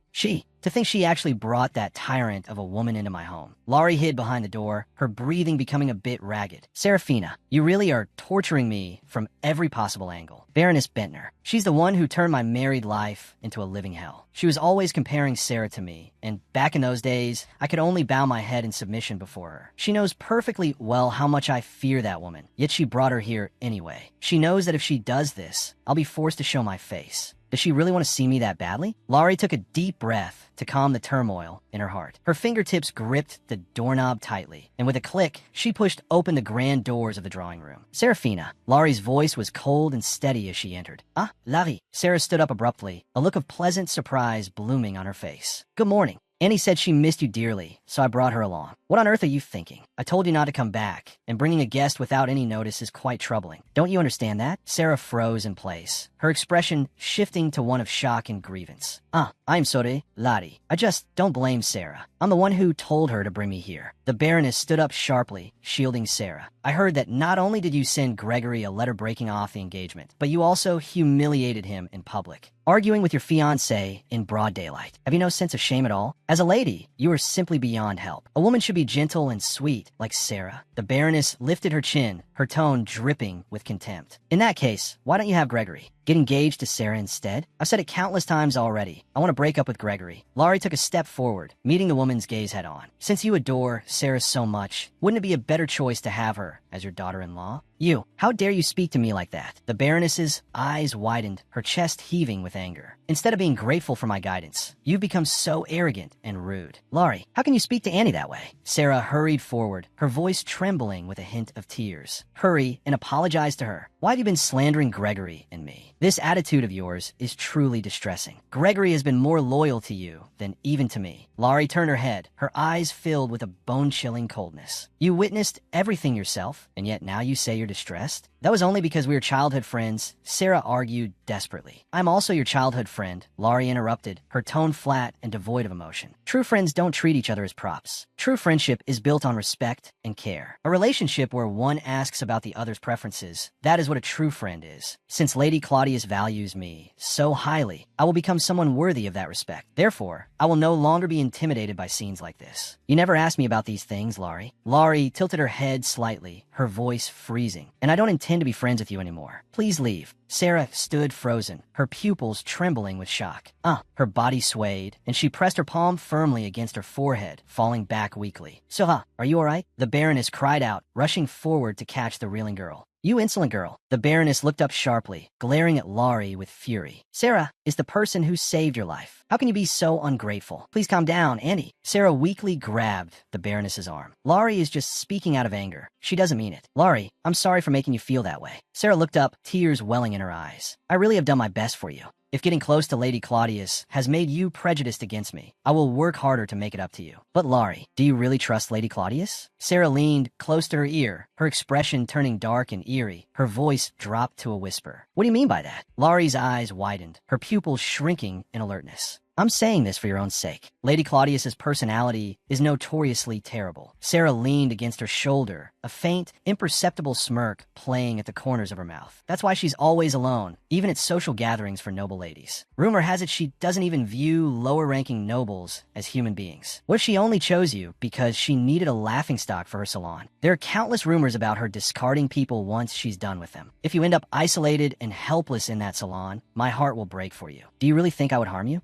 I see. So that was your goal all along. Laurie's lips curled into a cold smile. So this has been your target? All for that salon invitation. Thank you for worrying about me, Sarah. Laurie pulled her fingers away, a distant smile on her face. Laurie, Sarah called out softly, her expression appearing somewhat flustered. But I was only invited as a guest. I don't have the right to bring others along. If you could just put in a good word for me with the lady. Sarah followed quickly, a hint of urgency in her tone. No, Sera. According to you, I'm nothing but a laughingstock. That lady would never help someone like me. Laurie let out a cold laugh. She continued walking forward. I should be grateful as long as I don't provoke her anger. Laurie turned her head, her eyes full of mockery. Don't you agree? And compared to me, I believe the Baroness has more power to secure an invitation. WH what? The Baroness stood frozen, her expression one of pure bewilderment. Though an invitation might not be sent to a mere barony. Since the Baroness loves you so much, Sarah, Laurie looked back slightly, a playful smirk on her lips. I'm sure she can find a way. That arrogant little brat. The Baroness clenched her fists, her chest heaving with rage. Auntie, please calm down. Getting angry isn't good for your health. Sarah hurried forward to support the trembling Baroness. Also, Serafina, if you're truly that worried about me, then please, by all means, get an invitation and come to the salon to see for yourself. For my sake, you should be able to manage at least that much, right? Sarah stood in place. Of course. I will do my absolute best, Laurie. Sarah clenched her fists, her expression turning twisted and dark in the shadows. Then, I wish you a safe journey back. Fine, Serafina. You should also try your best to survive, just like I once did. I will personally shatter that hypocritical mask of yours. The carriage axle let out a dull groan as it slowly rolled away from the manor. The morning sun bathed the magnificent building, and birdsong echoed through the woods. Everything seemed calm, as usual. Laurie lifted her cumbersome skirts and stepped onto the soft lawn, walking toward the tall spire. Lariat. Laurie paid her respects to Lady Claudius. To think you came in person instead of just replying with a letter. Evangeline sat at the tea table and gestured to the seat opposite her. Sit down. Yes, my lady. Laurie obediently took her seat. Your attire is acceptable, but your greeting was too stiff. 3 points deducted. Evangeline scrutinized the girl before her. Why do you greet me like that? Laurie tilted her head, looking a bit confused. Aren't we friends now? There's no need to be so formal between friends. Evangeline looked away, coughing lightly to hide her embarrassment. In that case, next time I will greet you in a more familiar way. Laurie's eyes sparkled with anticipation. And put away those heavy eyes of yours. As you wish. Anyway, if you like lemon cake, eat as much as you want. Evangeline pointed to the sweets on the table. If it's not to your taste, I'll have someone change it immediately. Thank you for your kindness. I really do like it. Laurie cut a piece of cake with her fork and took a bite. The sweet flavor spread across her palate, and all her stress seemed to vanish in an instant. But Laurie stopped her movements and looked at Evangeline. She seemed far too relaxed for someone preparing for a salon.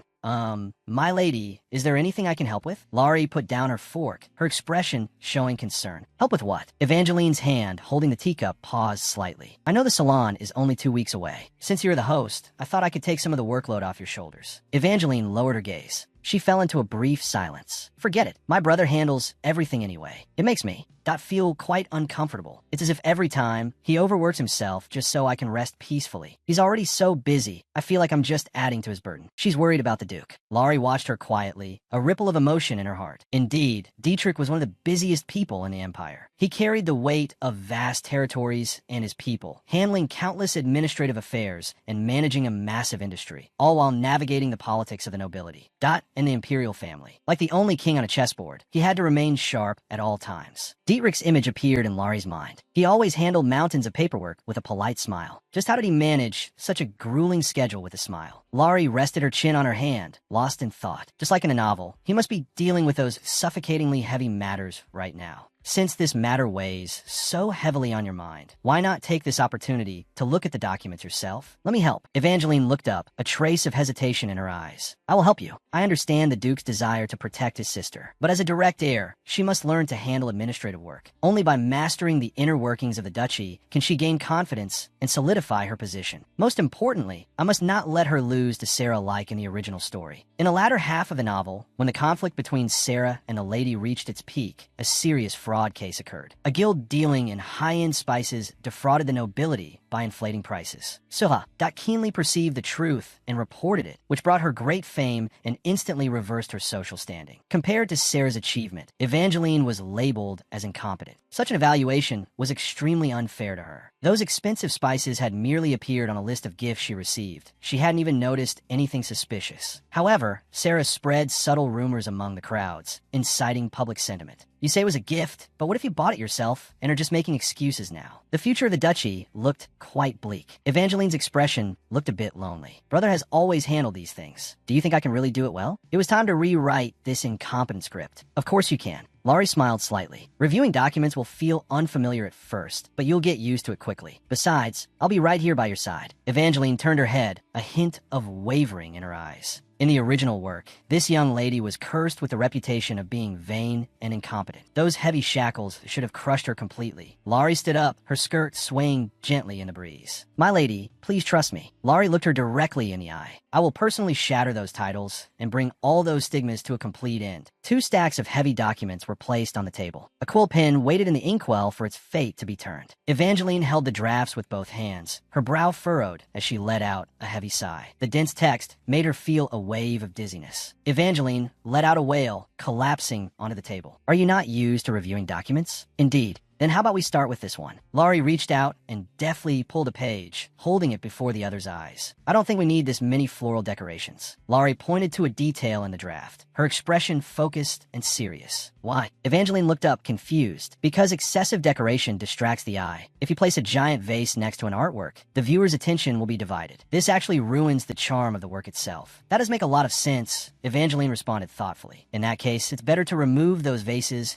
and put more effort into the lighting system. Laurie held the quill, and made light marks on the paper. Lighting? Evangeline tilted her head, looking a bit lost. To make the artwork shine even brighter, Laurie explained patiently. I think it would be better to consult technicians and install extra lighting. Then, do we need to increase the budget for lighting? Evangeline leaned down. Instead of increasing the budget, why not transfer the funds originally allocated for flowers? Laurie shook her head. That way, the budget difference that won't be too large. Ah, I see. Evangeline's face lit up with realization. Also, if you look at this document, Laurie held up another draft. MHM, what an admirable look in her eyes. Laurie chuckled behind her hand, her heart full of praise. To call such a woman incompetent. The original author was simply talking nonsense. Laurie felt a surge of indignation. Miss Ansi, Evangeline cried out from behind. It's nothing, my lady. Laurie hurried forward and gripped her hands tightly. I can help you review documents anytime, so please feel free to call on me. Really? Evangeline stood up abruptly. Not just today, but in the future as well. She squeezed Laurie's hands back. The warmth from her palms made her cheeks flush slightly.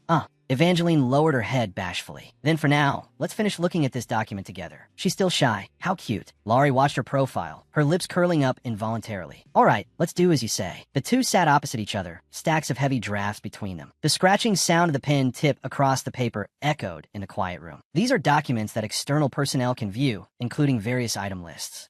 And this guest list. Laurie's fingers stopped on the list, her eyes scanning the string of names. A small smile appeared on her face. Just as I thought. At least I can breathe a sigh of relief during the salon. Serafina Gusto and the members of the Bentner family are all absent from the guest list. Night shrouded the magnificent castle, its spires piercing the starry sky as lights flickered behind the curtains. Dietrich stepped into the hall, loosening his tie with a tired sigh. He ran his fingers through his hair, his expression looking quite weary. Welcome back, Your Grace. An attendant stepped forward respectfully. Your bedroom is ready. Please go and rest. No, I still have some things to handle. Dietrich waved his hand. Bring me a cup of coffee. And send the salon-related documents to the study. About those documents. Lady Claudius took them back to her room to review them. Dietrich stopped in his tracks. Evangeline did. He turned his face, his eyes showing a hint of disbelief. Dietrich pushed open the door to the study. He flipped through the drafts, his eyes scanning the lines rapidly. His expression gradually became solemn. They are organized perfectly. Even the supplementary suggestions are very detailed. This is not something Evangeline, who has no practical experience, could have written. What exactly happened here? Did Evangeline review these documents alone? No, Miss Ansi, who visited earlier, accompanied the lady and reviewed them together. The attendant reported truthfully with a bow. Miss Ansi. A flash of surprise crossed Dietrich's eyes. Yes, Your Grace. Dietrich let out a soft sigh. He carried Evangeline toward the bed, gently tucking her into the soft bedding. To think you'd take the initiative to find work to do. Dietrich gazed at her sleeping face, his fingertips lightly brushing her bright golden hair. All this time, I've been trying my best to protect you, to keep you away from these tedious and difficult matters. But now, you're actually sharing my workload. Truly admirable. Dietrich stood up, a gentle curve appearing on his lips. Compared to that, these documents are organized so neatly, there's almost nothing to correct. Dietrich closed the heavy book. No need for the coffee. As you wish, Your Grace. Thanks to that lady, I can finally get some rest early tonight. Morning light filtered through the tall curtains, spilling onto the floor of the ornate bedroom as tiny dust motes floated in the air. Evangeline slowly opened her eyes. I remember clearly that I was at the desk reviewing documents. She rubbed her sleepy eyes. She propped herself up. I fell asleep at the desk, but woke up in bed. That means... Her eyes widened. Dietrich was sitting on the sofa, his fingers steadily holding a teapot as he poured amber tea into a cup. She should be appearing just about now. The sound of skirts rustling hurriedly in the hallway echoed. Dietrich counted the beats in his head. 3, 2, 1, brother. She pushed the door open abruptly. Good morning, Evangeline. Dietrich lifted his teacup. I've already poured your tea. Did you see my documents? You've checked them, right? Evangeline hurried over to him, that her eyes filled with urgency. Yes, they were excellent, Dietrich replied calmly. Really? Evangeline's face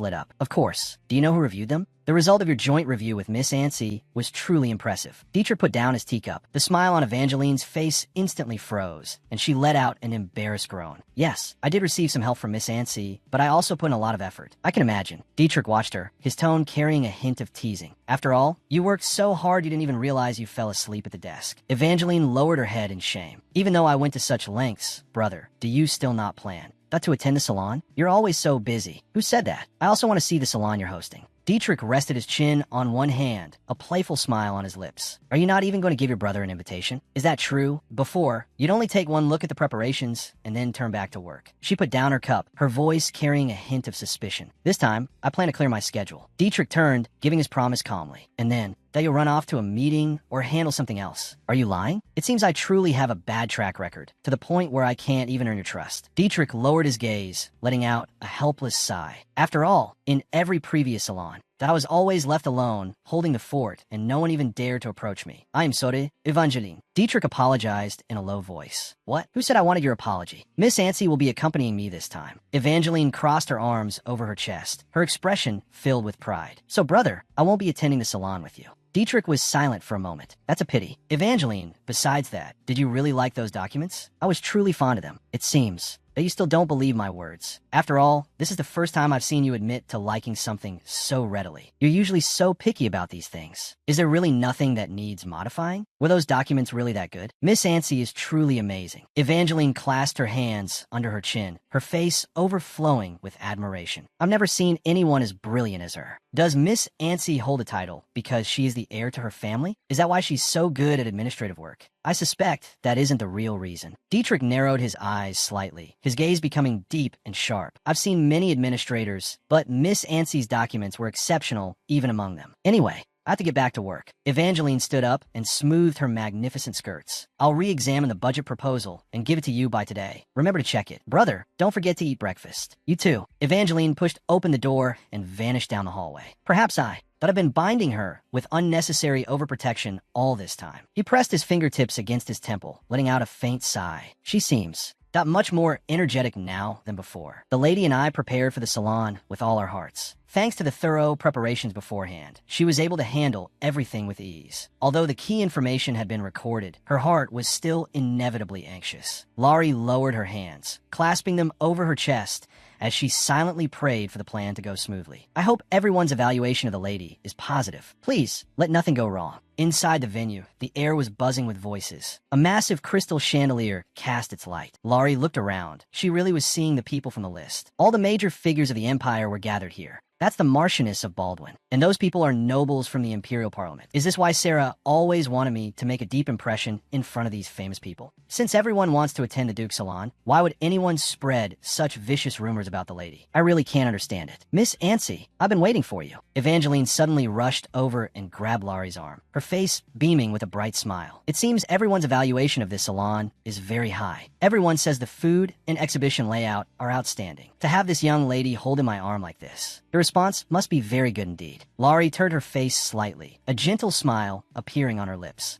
I think I've gotten a bit carried away because of this salon. Evangeline released her arm, slightly flustered as she adjusted her lace gloves. I'm not usually someone who loses my composure so easily. She shrunk back like a cat. How cute. Laurie's lips curled up involuntarily. You have always been full of dignity, my lady. More importantly, you look even more moving today than usual. You're practically a work of art yourself. She rested her chin on one hand, her eyes full of wonder. Though it may sound like an exaggeration, all the magnificent sculptures and paintings in this hall pale in comparison to your beauty. So, how do you feel about this salon? Evangeline asked with a hint of expectation. Of course, all the works are excellent. The works? I was just admiring the parts one didn't help plan. Now I'm starting to carefully appreciate the masterpieces you selected. Oh, it's all right, Evangeline replied softly. No need to be surprised. You can take your time viewing these works. If you're interested, I'll take you to see other art pieces from our family's collection later. That would be my honor, my lady. Shall we go over there first? Those sculptures are quite grand. Evangeline, a deep, magnetic voice sounded, breaking through the clamor of the venue. Ah, brother. Evangeline stopped and turned toward the newcomer. A look of surprise crossed her face. Dietrich walked slowly toward the two. You're here, Your Grace. Laurie gasped inwardly. I thought he wasn't the type to attend salons. This is perfect. The two of you should get to know each other. Evangeline took Laurie's arm and brought her before Dietrich. Brother, this is my friend, Lariette Ancy. Miss Ancy, and this is my brother, Dietrich von Claudius. Laurie froze. Sarah's future marriage partner had suddenly appeared in this manner. It's okay, don't worry. Just return the handkerchief to him, and we'll never have to meet again. She took a deep breath and gave Dietrich a deep bow. I am Lariette Ancy. It is a pleasure to meet you, Duke Claudius. The honor is mine, Miss Ancy. A polite smile hung on Dietrich's lips. I look forward to our future acquaintance. Laurie kept her head lowered. When exactly is the right time to return the handkerchief? It would seem a bit rude to pass it through the lady. My lady, the Marchioness of Baldwin would like you to come over for a moment. An attendant hurried over. Brother, I have to go greet the guests. Please take care of Miss Ancy. No problem. Go ahead. Dietrich nodded slightly. Laurie looked up sharply, her pupils shrinking in shock. Wait, how did it turn out like this? I clearly decided not to have anything to do with him anymore. My lady, you'll be back soon, right? What? Evangeline turned back with a confused look. Are you talking about the refreshments? The refreshments are over there. No, I was asking if you'd be back soon. Don't worry, I'll be right back. Evangeline waved her hand and vanished into the crowd. She must not have heard me correctly. Laurie stood frozen as cold sweat ran down her spine. She's gone too far. This is a disaster. Miss Ancy. Dietrich leaned down slightly, his deep voice sounding right next to her ear. Laurie turned her head abruptly, her pupils shrinking in fright. You don't look very well. Dietrich lowered his gaze, his tone carrying a hint of inquiry. Are you all right? Laurie hunched her shoulders. Did he hear what I said to the lady? Laurie forced a stiff smile. I'm Fine. I'm just a bit nervous since it's my first time attending a salon. She instinctively took a step back, trying to put some distance between them. Her toe accidentally caught on the intricate folds of her skirt. Laurie lost her balance. Letting out a short gasp, she began to fall backward. Dietrich's eyes sharpened. He quickly reached out, his arm firmly encircling her waist. Pulling her into his arms, he frowned slightly, his voice low and full of concern. Miss, your complexion looks terrible. Would you like to sit down and rest? I shall call for a doctor. He was even closer now. No, Laurie stumbled backward, pulling away. I'm perfectly fine. I am in excellent health. Better than anyone else. Actually, I just slipped, that's all. Dietrich withdrew his hand, which was still suspended in midair. I am relieved to hear you say so, Laurie thought to herself. I was so prepared to converse with a high-ranking noble, and yet, what on earth was I just babbling about? To think I was bragging about my physical stamina. Will he think I'm a strange woman? Will he even stop me from playing with his sister? Miss Ancy, Dietrich reached out his hand. Since you possess such a robust constitution, you should have no trouble touring the entire salon. Shall we look around together? Laurie stood frozen, her eyes falling on Dietrich's extended palm. Up until now, my image should still be considered perfect, right? She took a deep breath and gently placed her hand in his broad palm. Yes, Your Grace. The two walked side by side into the exhibition hall. Laurie looked around. The lighting was just right, and the frames weren't too gaudy. There were even brochures prepared for every section.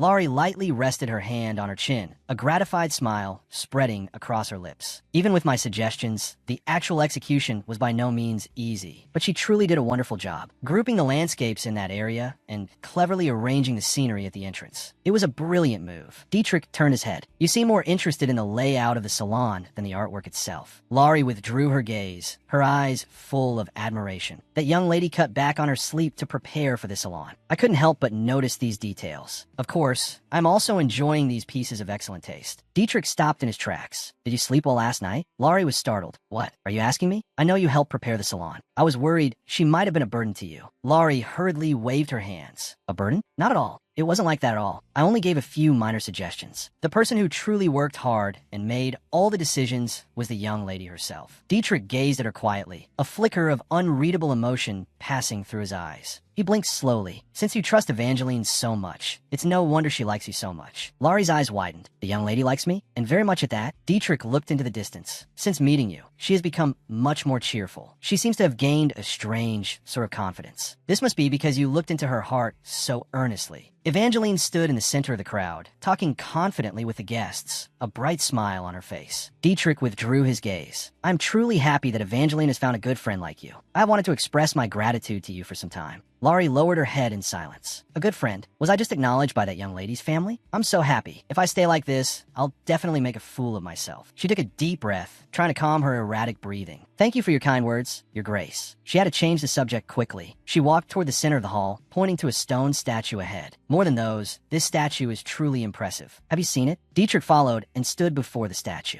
This one, it is a piece that recreates the legend of the nymph. In the legend, that nymph only obeyed the commands of the god she loved. However, that god never showed her even a shred of pity. He only coldly exploited her loyalty. The nymph suffered because of her unrequited love and eventually transformed into a birch tree. People created this statue based on that imperial legend. Laurie looked up at the white stone statue. This story is famous. Even I know a bit about it. The sculptor probably wanted to emphasize the nymph's sorrow. She gave her everything, yet she was still ignored. Because the grief was too much to bear, she had to hide herself in that form. Now that you mention it, the nymph's expression does seem very melancholy. Laurie gazed at the statue's face, lost in thought. Is that so? I feel it might not be entirely like that. Dietrich took a step forward. It seems you have a different insight, Mississippi. What different emotion do you read from the nymph's expression? Laurie tapped her lower lip with her fingertip. How should I put it? I was just thinking, would the nymph who chose to turn into a tree in the heart of the forest really only feel sadness? Her days of being toyed with by God finally came to an end. Perhaps that was the first choice she ever made entirely for herself in her life. I think that decision actually brought her freedom and liberation. Just like me, deciding to leave that so-called protagonist, she suddenly snapped out of it. Her cheeks instantly flushed red.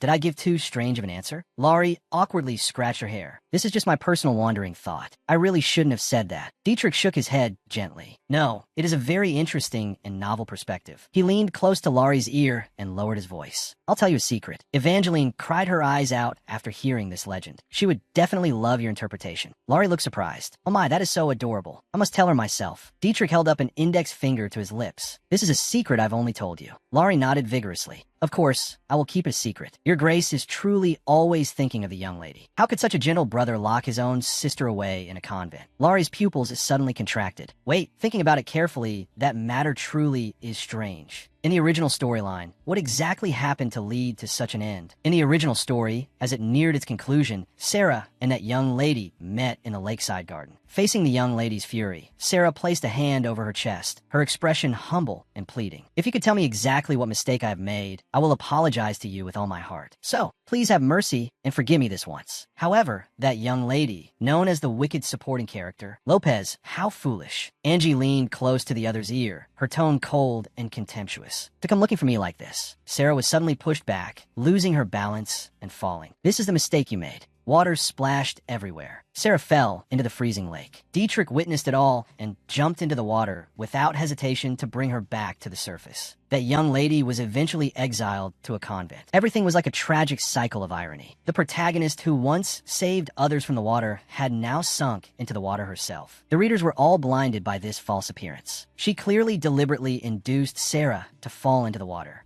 Miss Anshi, I think I should take my leave now. He was an extremely prominent figure. She must not be impolite in front of him. She gently lifted her skirts with both hands and performed an elegant curtsy. It's quite all right, Your Grace. We shall meet again next time. Yes, until next time. Dietrich watched the young girl before him, a gentle curve appearing at the corner of his mouth. I hope that at our next meeting, we will have the opportunity for a deeper conversation, Miss Anshi. Laurie suddenly held her breath, her pupils trembling slightly with surprise. Then, I shall take my leave. Dietrich nodded slightly and politely turned away. Does he really consider me a friend? She cupped her face with one hand, a faint blush rising on her cheeks. That gentle suggestion just now almost made me fall for him completely. No, I absolutely cannot be swayed. Laurie shook her head vigorously. Snap out of it. I can't be misled by this gentle trap. I must not have any unrealistic fantasies about this destined lover. I value my own status as well. She started walking, her magnificent skirt trailing on the ground, making a soft, rhythmic, rustling sound. Perhaps I cannot fall in love with someone so dazzling, but at least my life is changing. That is enough. Miss Anchi looks truly radiant today. Indeed, the noble ladies nearby chimed in. His Grace even escorted her personally. He was getting along so well with her just now. This is the first time I've seen that young lady socializing with others. It's quite unexpected for a young lady of a ducal house to associate with a child of a viscount. She seems surprisingly humble. Humble? Evangeline stopped in her tracks, crossing her arms over her chest as she coldly interrupted their whispering. Between friends, things like titles are completely insignificant. The noble ladies trembled. And miss, I hope you all enjoy yourselves here. Evangeline looked down at them expressionlessly. The two women quickly bowed deeply. Forgive us, we misspoke. I promise there won't be a next time, ladies. I just want to know if you like this salon. By the way, I have no particular thoughts about what just happened. Of course, I really love it here. The layout is much better than before, and the works on display are fascinating. We can see how much heart and soul was poured into every part of the hall. Listening to these words, the corners of Evangeline's mouth unconsciously curled up. A faint blush appeared on her cheeks. This is all thanks to my friend. Evangeline raised her lace-gloved hand to lightly cover her lips, a rare gentleness in her eyes. Miss Anchi has been by my side every step of the way. She was helping me. I will certainly pass these compliments on to my friend. Everyone, please enjoy your time. She walked away with elegant steps, leaving the two women stunned, staring blankly at her retreating figure. I thought I'd be glared at fiercely, but I didn't expect her to be smiling. She's like an angel. I truly see this young lady in a new light. Laurie picked up a wine glass. She took a sip of the sharp liquid. Miss Anchi, so you were here? Why are you alone? Where's your brother? Evangeline looked around in confusion. You want to talk with some other gentlemen? They probably wanted to leave a good impression and secure some investments. Evangeline frowned with some dissatisfaction. He just left you like that? I think he was more considerate of me. Laurie gave a gentle smile. After all, there were so many people hoping to say a word to his grace. Even so,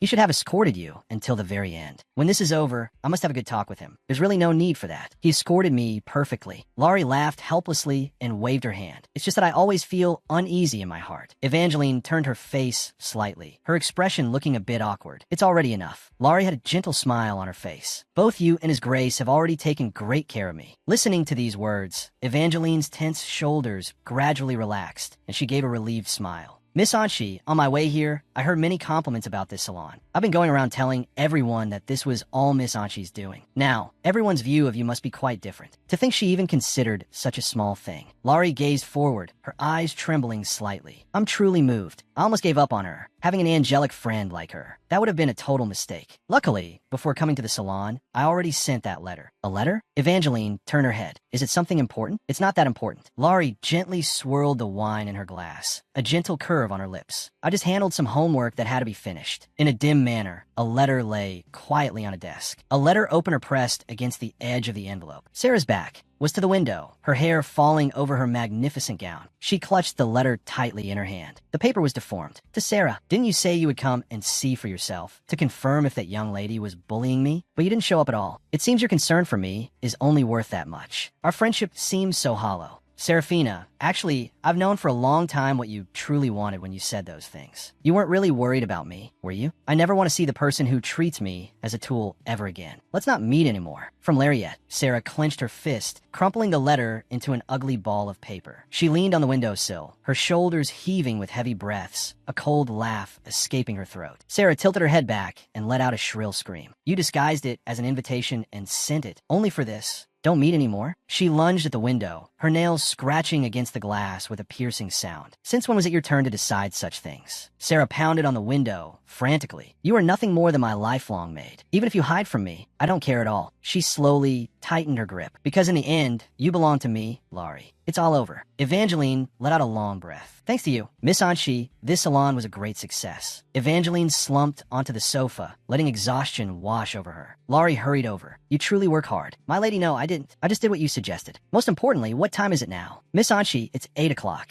I should be on my way home. Laurie looked down at her pocket watch. Wait, you're leaving? I think it's getting late. Evangeline stood up abruptly, her face full of surprise. Laurie stepped back slightly, feeling awkward. I think the carriage will be quick. Besides, it's not too late yet. Evangeline fell silent, a trace of loneliness in her eyes. She hesitated, looking down. I heard there's a custom where friends gather together and talk all night without sleeping. Having fun. If I talk with friends all night. Laurie suddenly clutched the lace on her chest, her heartbeat echoing loudly in her ears. Could it be? Evangeline turned her face away, a hint of shyness in her eyes. Is that a pajama party? Laurie covered her chest with both hands, feeling as if she'd been struck by a bolt of lightning. She swayed and fell back. So cute. I'm almost going to faint. Miss Anchi. Evangeline rushed to support her shoulders. Are you all right? I'm Fina. Laurie managed to steady herself. The Grand Duke's daughter actually said the words pajama party. She's truly too cute. My legs are a bit weak. Can I stay over at your house tonight? Of course. I've prepared delicious snacks and even card games, just in case Miss Anchi's legs really aren't feeling well. So please don't worry. You mean I can stay and enjoy all of that? Laurie turned her head with a gentle smile. Then I'm truly lucky. Evangeline stopped and lowered her head slightly, avoiding the other's burning gaze. Well, I've always wanted to have a pajama party with you, Miss Anchi. It would be my honor. Laurie bowed her head slightly, a gentle curve on her lips. I even brought several sets of pajamas that would suit you. We could try them on one by one, just like last time at the boutique. Since they are all new, you can take them with you when you leave. All right, Laurie responded helplessly. She never thought she would become a fitting model in the Duke's mansion. The cards were dealt neatly onto the table. I won again, right? You aren't letting me win on purpose, are you? Evangeline asked excitedly. Laurie had already changed in her fifth set of pajamas and was sitting tiredly on the rug. Of course not. The fashion show just now drained all my energy. Let's stop playing cards and lie down to rest for a bit. Evangeline flopped backward, sinking into the soft bed. Then, excuse me, my lady. No need for formalities. Please make yourself at home. Evangeline turned her head. By the way, have you really moved on from your former fiancé? Former fiancé? Laurie was stunned for a moment. Of course. If I still cared, I wouldn't have sent that application to annul the engagement. That's right. He wasn't worthy of you at all. Evangeline agreed with a nod. So, is there no one else you're interested in now? Evangeline swung her legs, her toes kicking playfully in the air. Is there really no one? No one you find handsome or gentle? Even just a little bit of attraction? Really not even one? Evangeline propped up her chin with a playful smile. Ah, such a person. Laurie's eyes widened, her pupils trembling slightly. A figure emerged in her mind. I can't help but think of him. Laurie curled up in the blankets, her hands tightly clutching the collar. He's the only one who has ever treated me with gentleness. There really isn't. Evangeline leaned down. For someone who claims to have no one in mind, you and my brother seem to get along a bit too well. Don't you like my brother, Duke Claudius? Laurie sat up abruptly. I would never dare to have such feelings for your brother, Miss Anchi. Why not? Evangeline turned her head, her expression becoming serious and calm. I don't mind, to be honest. I haven't seen my brother laugh so happily in public for a very long time. And Miss Anchi, you look very happy when you're with him too. My brother. He can be annoying sometimes, but he is a responsible man, and he is much more handsome than most men. Among all the men I know, he is probably the most outstanding one. I'm not forcing you to accept anything, Miss Anchi. Just take this as casual chatter. Moonlight streamed through the tall, floor-to-ceiling windows, spilling into the empty and magnificent bedroom. Laurie lay on the unfamiliar bed, as expected, in an unfamiliar place. It's hard to fall asleep. Laurie propped herself up and gently pulled the slipping velvet quilt over the other girl's bare shoulder. But being able to see the young lady's sleeping face is a blessing in itself. Since I can't sleep anyway, I might as well go get some fresh air. She pushed open the heavy glass doors, and the cool night breeze hit her face. She leaned against the white stone railing, looking down at the sea of flowers in full bloom. Wow, Laurie let out a low exclamation. The rose garden was still so brilliant in the dead of night. The night wind suddenly turned sharp, blowing her loose long hair into a mess. Laurie gasped and instinctively raised her hand to catch the flying strands. My ribbon. The pink silk ribbon slipped from her hand, fluttering wildly under the starlit sky, tracing a long arc. A hand suddenly reached out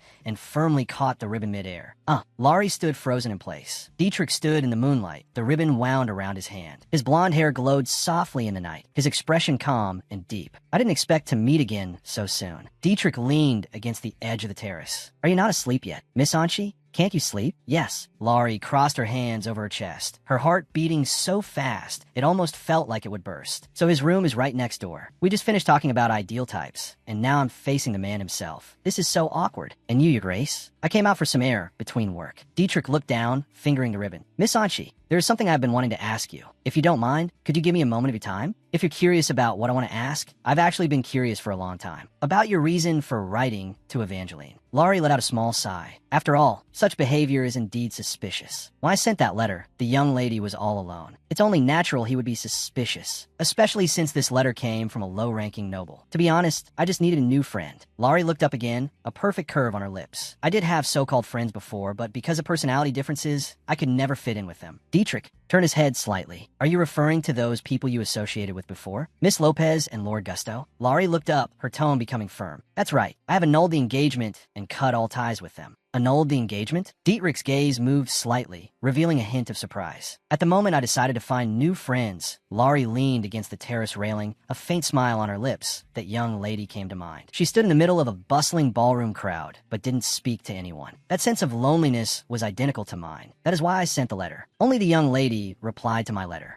Even though I looked so gloomy, she had no prejudice against me. Laurie clasped her hands to her chest, a brilliant smile blooming on her face. She is my truest friend, accepting the real me with all her heart. Dietrich fell into silence, his gaze flickering slightly in the moonlight. That is truly wonderful. He let out a soft sigh, a relieved smile appearing on his face. It seems my sister can also be someone's salvation. I originally thought I was the only person in this world who cared about that child. Laurie's eyes widened. In that moment, I felt like I saw something real. It wasn't the dignity of a duke, nor the politeness of a social setting. It was Dietrich's own, gentlest smile. Laurie cupped her face with her hands. This scene is simply unbelievable. It's like I've glimpsed a hidden plot point that even the protagonist never saw. Dietrich turned around. Speaking of which, what did you think of today's salon? Laurie snapped back to reality. The salon was wonderful. Were all those artworks on display personally selected by you, Your Grace? Many of them were chosen by Evangeline, and some were selected through a public call. Of course, the final review was done by me. Speaking of which, did she not complain to you during the preparation? Dietrich turned his head, his tone carrying a hint of teasing. She didn't make any excessive demands of you, did she, Miss Anchi? In the Duke's eyes, the young lady is still a child after all. Laurie gave a gentle smile. As I mentioned before, she completed all the work with great responsibility. Dietrich lowered his eyes, his expression becoming somewhat complex. This is the first time I've given her such a task. It's inevitable that I would feel worried. I would be more at ease if she weren't burdened by such heavy work. He seems overprotective. Laurie watched the man. Is it because he inherited the title at such a young age that he carries such a heavy sense of responsibility? If Your Grace could also occasionally lay down your burden and rest for a while, it would be good. Laurie spoke softly. Is your workload very heavy? You seem a bit tired. Dietrich gripped the railing with both hands. I'm Euphina. This is just my daily work. Even so, please do not work late into the night. Your health is what matters most. Dietrich was slightly taken aback, a gentle smile spreading across his lips. The same goes for you, Miss Anchi. Laurie instantly held her breath, her heart pounding wildly in her chest. Almost got completely captivated by this face again. I think we should both get some rest tonight. Good night, Your Grace. Please wait, Miss Anchi. Dietrich spoke suddenly. Laurie stopped and turned her head back in confusion. Could I ask you to promise me one thing? Let us not count tonight's encounter as the meeting we previously agreed upon. I mean the next formal meeting I mentioned at the salon. Laurie's eyes widened, her breathing suddenly becoming rapid. What is he saying? What on earth does this mean? Laurie's fingertips trembled. Of course. When we meet next time, I will greet you with proper etiquette, Your Grace. She bowed deeply. If you keep talking like that, it's almost like you're asking me out. I'll really start to misunderstand. Laurie let out a long breath. This sudden sense of intimacy was truly hard to handle. He truly was a brother who adored his sister. But what was this unsettling sense of excitement? If she continued to be entangled with him, she would sooner or later have a direct confrontation with Sarah. Laurie's eyes widened, her pupils contracting sharply with unease. Wait, even if I can avoid that situation, what about the young lady? Laurie's mind filled with the image of Evangeline. That's right. If Sarah really becomes her sister-in-law, the person who will be least able to accept that ending is probably Evangeline herself. She had to find an exit to change fate before everything became irredeemable. Instead of blindly running away from the current situation, it was better to stay by his side and prepare countermeasures in advance to deal with Sarah's schemes. Make up your mind. For now, I only need to consider the young lady. Laurie slowly closed her eyes. Only this young lady is the one I must protect. An exquisite gift box is suddenly opened, revealing neatly arranged dark blue tea canisters inside. The velvet ribbon, tied into a perfect bow, shimmers with a faint glint under the light. What is this?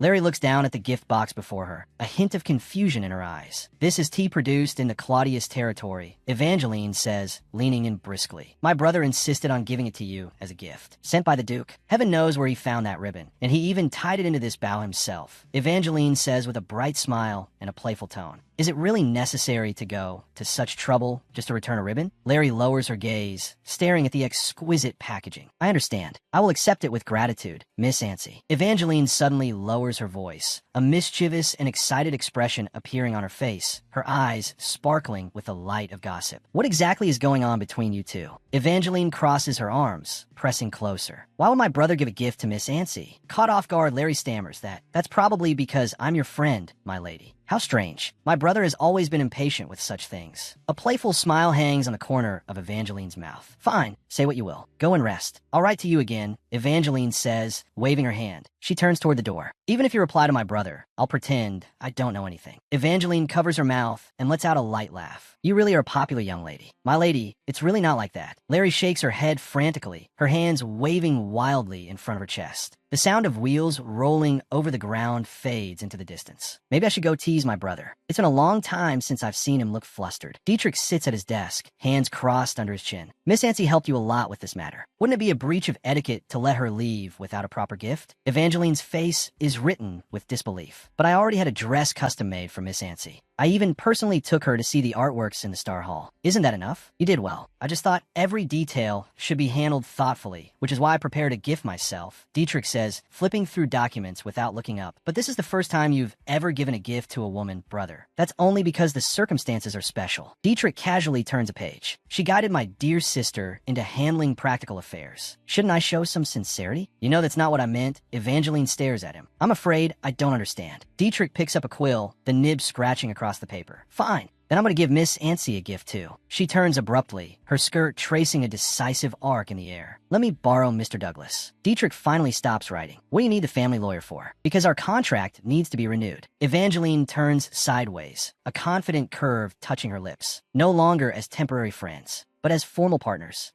Excuse me, my lady. Larry clutches the contract tightly, her fingertips trembling slightly from a force. No matter how I look at it, there seems to be something wrong with this contract. What do you mean by wrong? Evangeline crosses her legs, her toe tapping the floor with a soft, rhythmic sound. I spent days reviewing it very carefully. But regarding this clause about the maintenance fee, Larry holds the contract, looking somewhat uneasy. Oh, I see. I was worried it would be a burden for you, so I intentionally wrote a smaller amount. Is that still not enough? She suddenly leans in. With a bright smile on her face, she asks, should we change the payment from once a quarter to once a month? Evangeline puts her index finger to her chin, her eyes sparkling with excitement. That way, you'll be able to buy enough clothes to burst your wardrobe. Wait a minute. Larry's eyes widen. What on earth are you talking about? As for why I've fallen into this state of unstoppable hiccups, it all started 4 days after the salon. Miss Ancy, arriving as scheduled, Evangeline, holding a black parasol and accompanied by a lawyer, walks in slowly. Welcome, my lady. Larry stands to the side, hands folded in front of her. I only just received your notice of visit. I'm afraid I haven't had time to prepare proper refreshments. No need to worry. I brought some myself. It should have been me preparing to welcome you. I'm so sorry. Larry bows her head, her hands fidgeting nervously. Put the cake away for now. I'll be leaving soon, Evangeline says with a wave of her hand, her expression composed. This is a cake I bought from my favorite shop. I brought it specifically for you to try. After all, today is a special day. Miss Ancy, a special day? Larry looks up, her eyes filled with blankness and confusion. Miss Ancy, the accompanying lawyer adjusts his glasses and places a thick document on the table. Did you think I only came with sweets? I'm here to renew our contract with this formal friendship contract. A confident smile hangs on Evangeline's lips. Oh my, this really is a special day. Larry takes the thick document. Her cheeks flush with excitement. I didn't expect that I could officially become. She holds her breath, her eyes locked on the clauses of the contract, her expression gradually turning from surprise to stultification. Article 1. Evangeline von Claudius shall pay Larry at Ancy 50,000 decks per quarter as a maintenance fee. What? Larry's eyes snap wide. 50,000 decks. What on earth is this, my lady? The scream pierces through the roof of the manor, echoing endlessly in the quiet afternoon. To be honest, I was completely stunned by this sudden development. My lady. Larry's hands hover over the contract, her face pale from sheer shock. This amount is not small at all. It's overly generous. And why do you need to pay for my maintenance in the first place? So what? Evangeline sits opposite her, her posture elegant and composed. Aren't we going to deal with Miss Lopez together? She picks up her teacup, a cold, sharp determination in her eyes. You need a proper battle uniform. A magnificent dress that will make her go mad with jealousy. Is there a problem with that? I have plenty of money. I just want to invest in someone I like. Evangeline sets down the teacup, the porcelain clinking sharply. But, as I said, this is also for myself. After all, we'll be appearing together. Within my territory, everything must be kept in perfect order. She pauses suddenly. That last sentence was directed at what I said. Evangeline clears her throat, her finger against her chin, her gaze slightly hesitant. Including you. I should revise the scope. To all living beings. Anyway, sign it quickly. The Claudius family is the wealthiest in the empire, so there's no need to worry. She pushes the contract to the center of the table. I am my lady's first friend. In that case, she picks up the quill, the nib sliding across the paper with light strokes. I will only use this money when I am with you.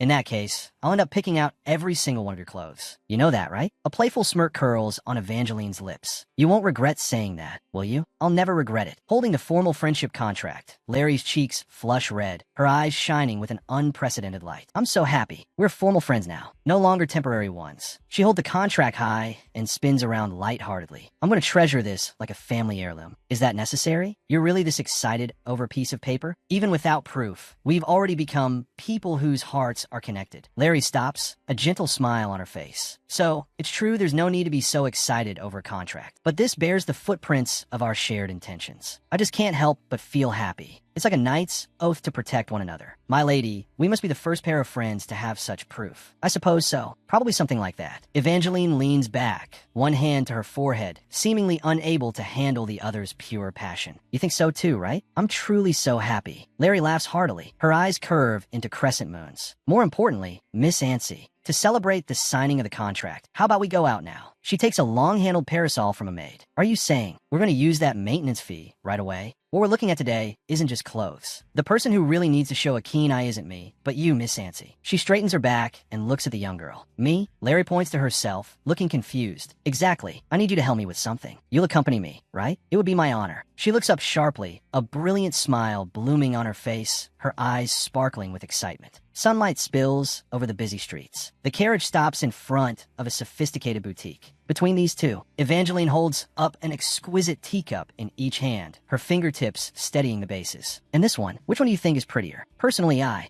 prefer this one. Larry points, pointing to the deep red teacup. So the help you needed was picking out tea sets. This is actually quite cute. Larry rests her chin in her hands, her lips curling upward. Goo, this is a very important matter. Evangeline looks up and counters solemnly. I'm selecting a brand new set of tea sets for the manor. This time, I've decided to personally take over the internal management of the house, and my brother has already approved it. Oh my, is my lady going to manage the manor herself? This is a great opportunity to consolidate your position. As you said, this is indeed a very serious and major matter. In that case, instead of just listening to my opinion, you should consider the people who will actually use these things. Also, don't just look at this one shop. You should compare prices across different merchant guilds. This is an internal affair of the Duke's residence. I shouldn't overstep my bounds. Larry suddenly stops and closes her eyes, letting out an awkward, bitter laugh. I'm sure you already have a plan in mind, my lady. You aren't overstepping. I want to hear your opinion, Miss Ancy. Evangeline leans in suddenly, looking Larry straight in the eye with a firm and sincere tone. Since we're talking about this, it would be wonderful if you could help me just like you did at the salon. Evangeline folds her hands under her chin, her eyes shimmering with expectation. Ugh, she's actually using her beauty to tempt me. This is definitely cheating. Larry turns her head away sharply, her cheeks flushed bright red, her hands waving randomly in front of her. That time was an emergency, but this is the management of the Duke's residence. An outsider like me shouldn't be so bold as to interfere. My brother has already approved it. He's allowed you to assist me. Please wait a moment, my lady. Larry freezes in place, her mind going blank. Approved? The Duke. He actually allowed me to interfere in internal affairs? Why do both of you trust me so much? Larry wails toward the sky, falling into a state of near-collapsed confusion. Her cry echoes over the street. Dietrich is sitting at his desk, focused on handling official documents. His ears suddenly itch. He feels like someone is talking about him behind his back. Larry turns, her expression worried. My lady, you can't let an outsider interfere in household matters. Even if the Duke allowed it this. Evangeline puts her hands on her hips. Why would Miss Ancy be an outsider? You are my friend. Larry lowers her head slightly. Even so, I cannot arbitrarily interfere in the internal affairs of the residence. Evangeline steps forward, her skirt swaying gently with her movement. It's just the manor's budget anyway. Besides, I truly want to learn, because your taste and accounting sense are excellent. Evangeline stops, recalling the preparations for the salon. Back then, when I was with Miss Ancy, I felt like I finally had a place where I was useful, like I could truly contribute. Larry folds her hands, looking a bit constrained. My lady. Evangeline tilts her head. Oh, right. If you need to be compensated for this, too. Larry steps forward abruptly and grabs the other woman's arms tightly. I'll do it. My lady. So please don't mention money again. Evangeline gazes at the face so close to hers, the corners of her mouth curling up slightly. Then I'll be counting on you again. Miss Ancy. Evangeline picks up her teacup. Shall we start with some market research? Larry nods slightly. Sound good. I've already prepared a list. Evangeline leans in, her eyes filled with excitement. Today we'll start with furniture, wallpaper, and tableware, and flowers for the garden. Larry's eyes widen. You don't intend to buy all of those today, do you? Evangeline spreads her hands. Before deciding to buy, we must look at various styles. Besides, today is just for browsing. Larry watches the excited figure from behind. She's as thrilled as a girl who just moved into her first apartment. Although she knows the Duke's family possesses astronomical wealth, from today, she seems to have a tendency toward extravagance. I should start correcting that habit now. Larry reaches for the doorknob, her fingers pressing down with a sharp click. Fine, we will look at everything, but buy nothing. You're just browsing today, understood? Evangeline tilts her chin up slightly. Of course, I am a woman of my word. A few hours later, Larry bends over, her hands clutching the handle of her parasol, her body trembling slightly from exhaustion. My arms and legs are shaking because we've walked so much. The florist was the last stop. I really let my guard down just because we didn't go to look at dresses. She sat on pretty chairs 41 times, inspected every single item in the tableware shop, and even held a debate over wallpaper. She absolutely won't rest until she finds something she likes. Larry stops and looks at Evangeline not far away. Even so, seeing her so happy makes me happy too. Larry stops and turns her head toward a glass display case. Her eyes are drawn to an object inside the counter. Wow, this pen is so beautiful. It looks so elegant, as if only a beautiful person should use it. Larry stares at the exquisite patterns on the pen, falling into thought. Does the Duke use things like this when he works? Larry's eyes widen slightly, her eyelashes fluttering. Speaking of which, when he gave me the gift, it came with a ribbon. I should return the handkerchief. So, should I also give him a gift? Evangeline approaches silently and whispers in her ear. What are you looking at? Larry starts violently, her body swaying as she lets out a scream. My lady. Evangeline tilts her head, watching the startled Larry. What is it? Why are you so scared? That's a fountain pen. Do you want to buy one? Larry smooths her chest, her fingertips trembling slightly.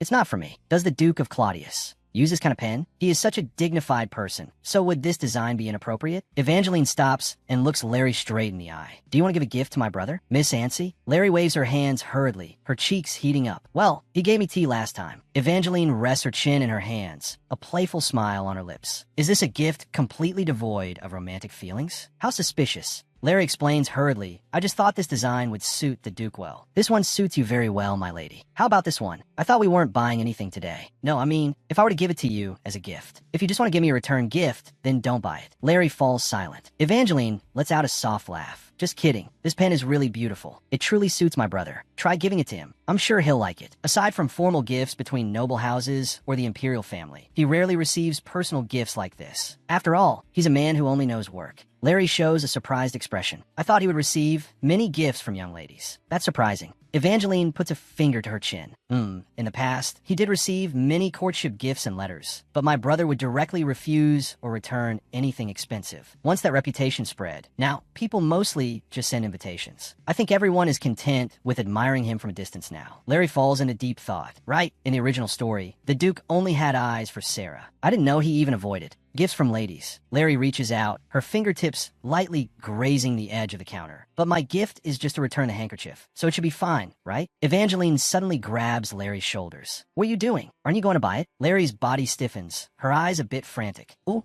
Evangeline pulls Larry's hand. Hurry up before someone else takes it. Larry is dragged toward the counter, her steps stumbling. Oh, okay. Larry picks up the heavy wooden gift box. It's lid inlaid with exquisite metal decorations that make a soft, clinking sound. Larry stares at the box in her hands. She ended up urging me to buy it, after all. Evangeline rests her chin in one hand, a mischievous smile curling on her lips. I'll pretend I don't know about this until Miss Ancy gives it to my brother. Larry looks at her excited companion. She seems even more excited than I am. What exactly is she planning to pretend she doesn't know? Thank you for sending me back, my lady. Evangeline pushes open the carriage window. It's fine. I'll send a carriage to pick you up tomorrow, too. Larry stands in front of the manor, watching the magnificent carriage depart. Safe travels, my lady. See you tomorrow. Rest well, Miss Ancy. Larry stands on the steps, waving her arm vigorously until the silhouette of the carriage disappears at the end of the street. Larry lets out a soft laugh, looking somewhat proud. Hee. While she wasn't paying attention, I bought a gift for her too. I'll give it to her before class tomorrow. Will she like it? A rustling sound comes from the bushes. A figure slowly emerges. Larry, you're finally here. Sarah stands in the shadows of the trees, her expression dark. We need to talk. Larry stops abruptly, her eyes filled with shock. What? Why are you standing here? More importantly, didn't you read my letter? I said we shouldn't meet again. Sarah takes a step forward. Exactly. That letter is what I want to talk about. Sarah suddenly reaches out and grabs Larry's wrist tightly, her movement rough and determined. Amy, the maid lets out a gasp. Miss, the gift box in Larry's hand slips and falls heavily to the ground. Larry turns her head, forcing herself to stay calm to comfort the maid behind her. It's okay, Amy. I'm just going to talk for a bit and we'll be back soon. Please put these things away. I've never seen Miss Lopez like this. I don't know what made her so angry. Will the mistress be okay? Larry is dragged through the bushes, branches scratching against her skirt with a rustling sound. Larry watches Sarah's back, her heart full of doubt. Why would someone who cares so much about her image act so aggressively and in front of others? Sarah finally stops. Since when did it start? Sarah glares at her, a chill in her eyes. Since when did you stop caring about me? Was it starting from the Johnson family's tea party, or even before that? Larry's brow furrows. Why are you asking this now? Sarah, obsessing over these questions won't solve the problems between us. A twisted curve appears on Sarah's lips. Now, you're actually saying now, especially at a time like this. Sarah steps forward, her skirt rubbing against the grass with a sharp sound. Why are you pushing me away? Before, no matter what I asked, you would always smile and agree. You clearly said you liked being with me. Sarah suddenly rushes forward, her hands pinning Larry's shoulders tightly, her face contorted with rage, her eyes full of madness and resentment. All these years, you never complained once. Now you suddenly say you don't like me? Why did you go to find the princess? You were always on my side. You are my friend. Sarah lets out a shrill roar that echoes through the trees. You belong to me. Larry freezes in place, staring at this unfamiliar face. That Sarah, who always chose such pure words, was actually saying things like this. Larry's breath hitches. She has finally revealed her true colors. The story of the original work is completely collapsing.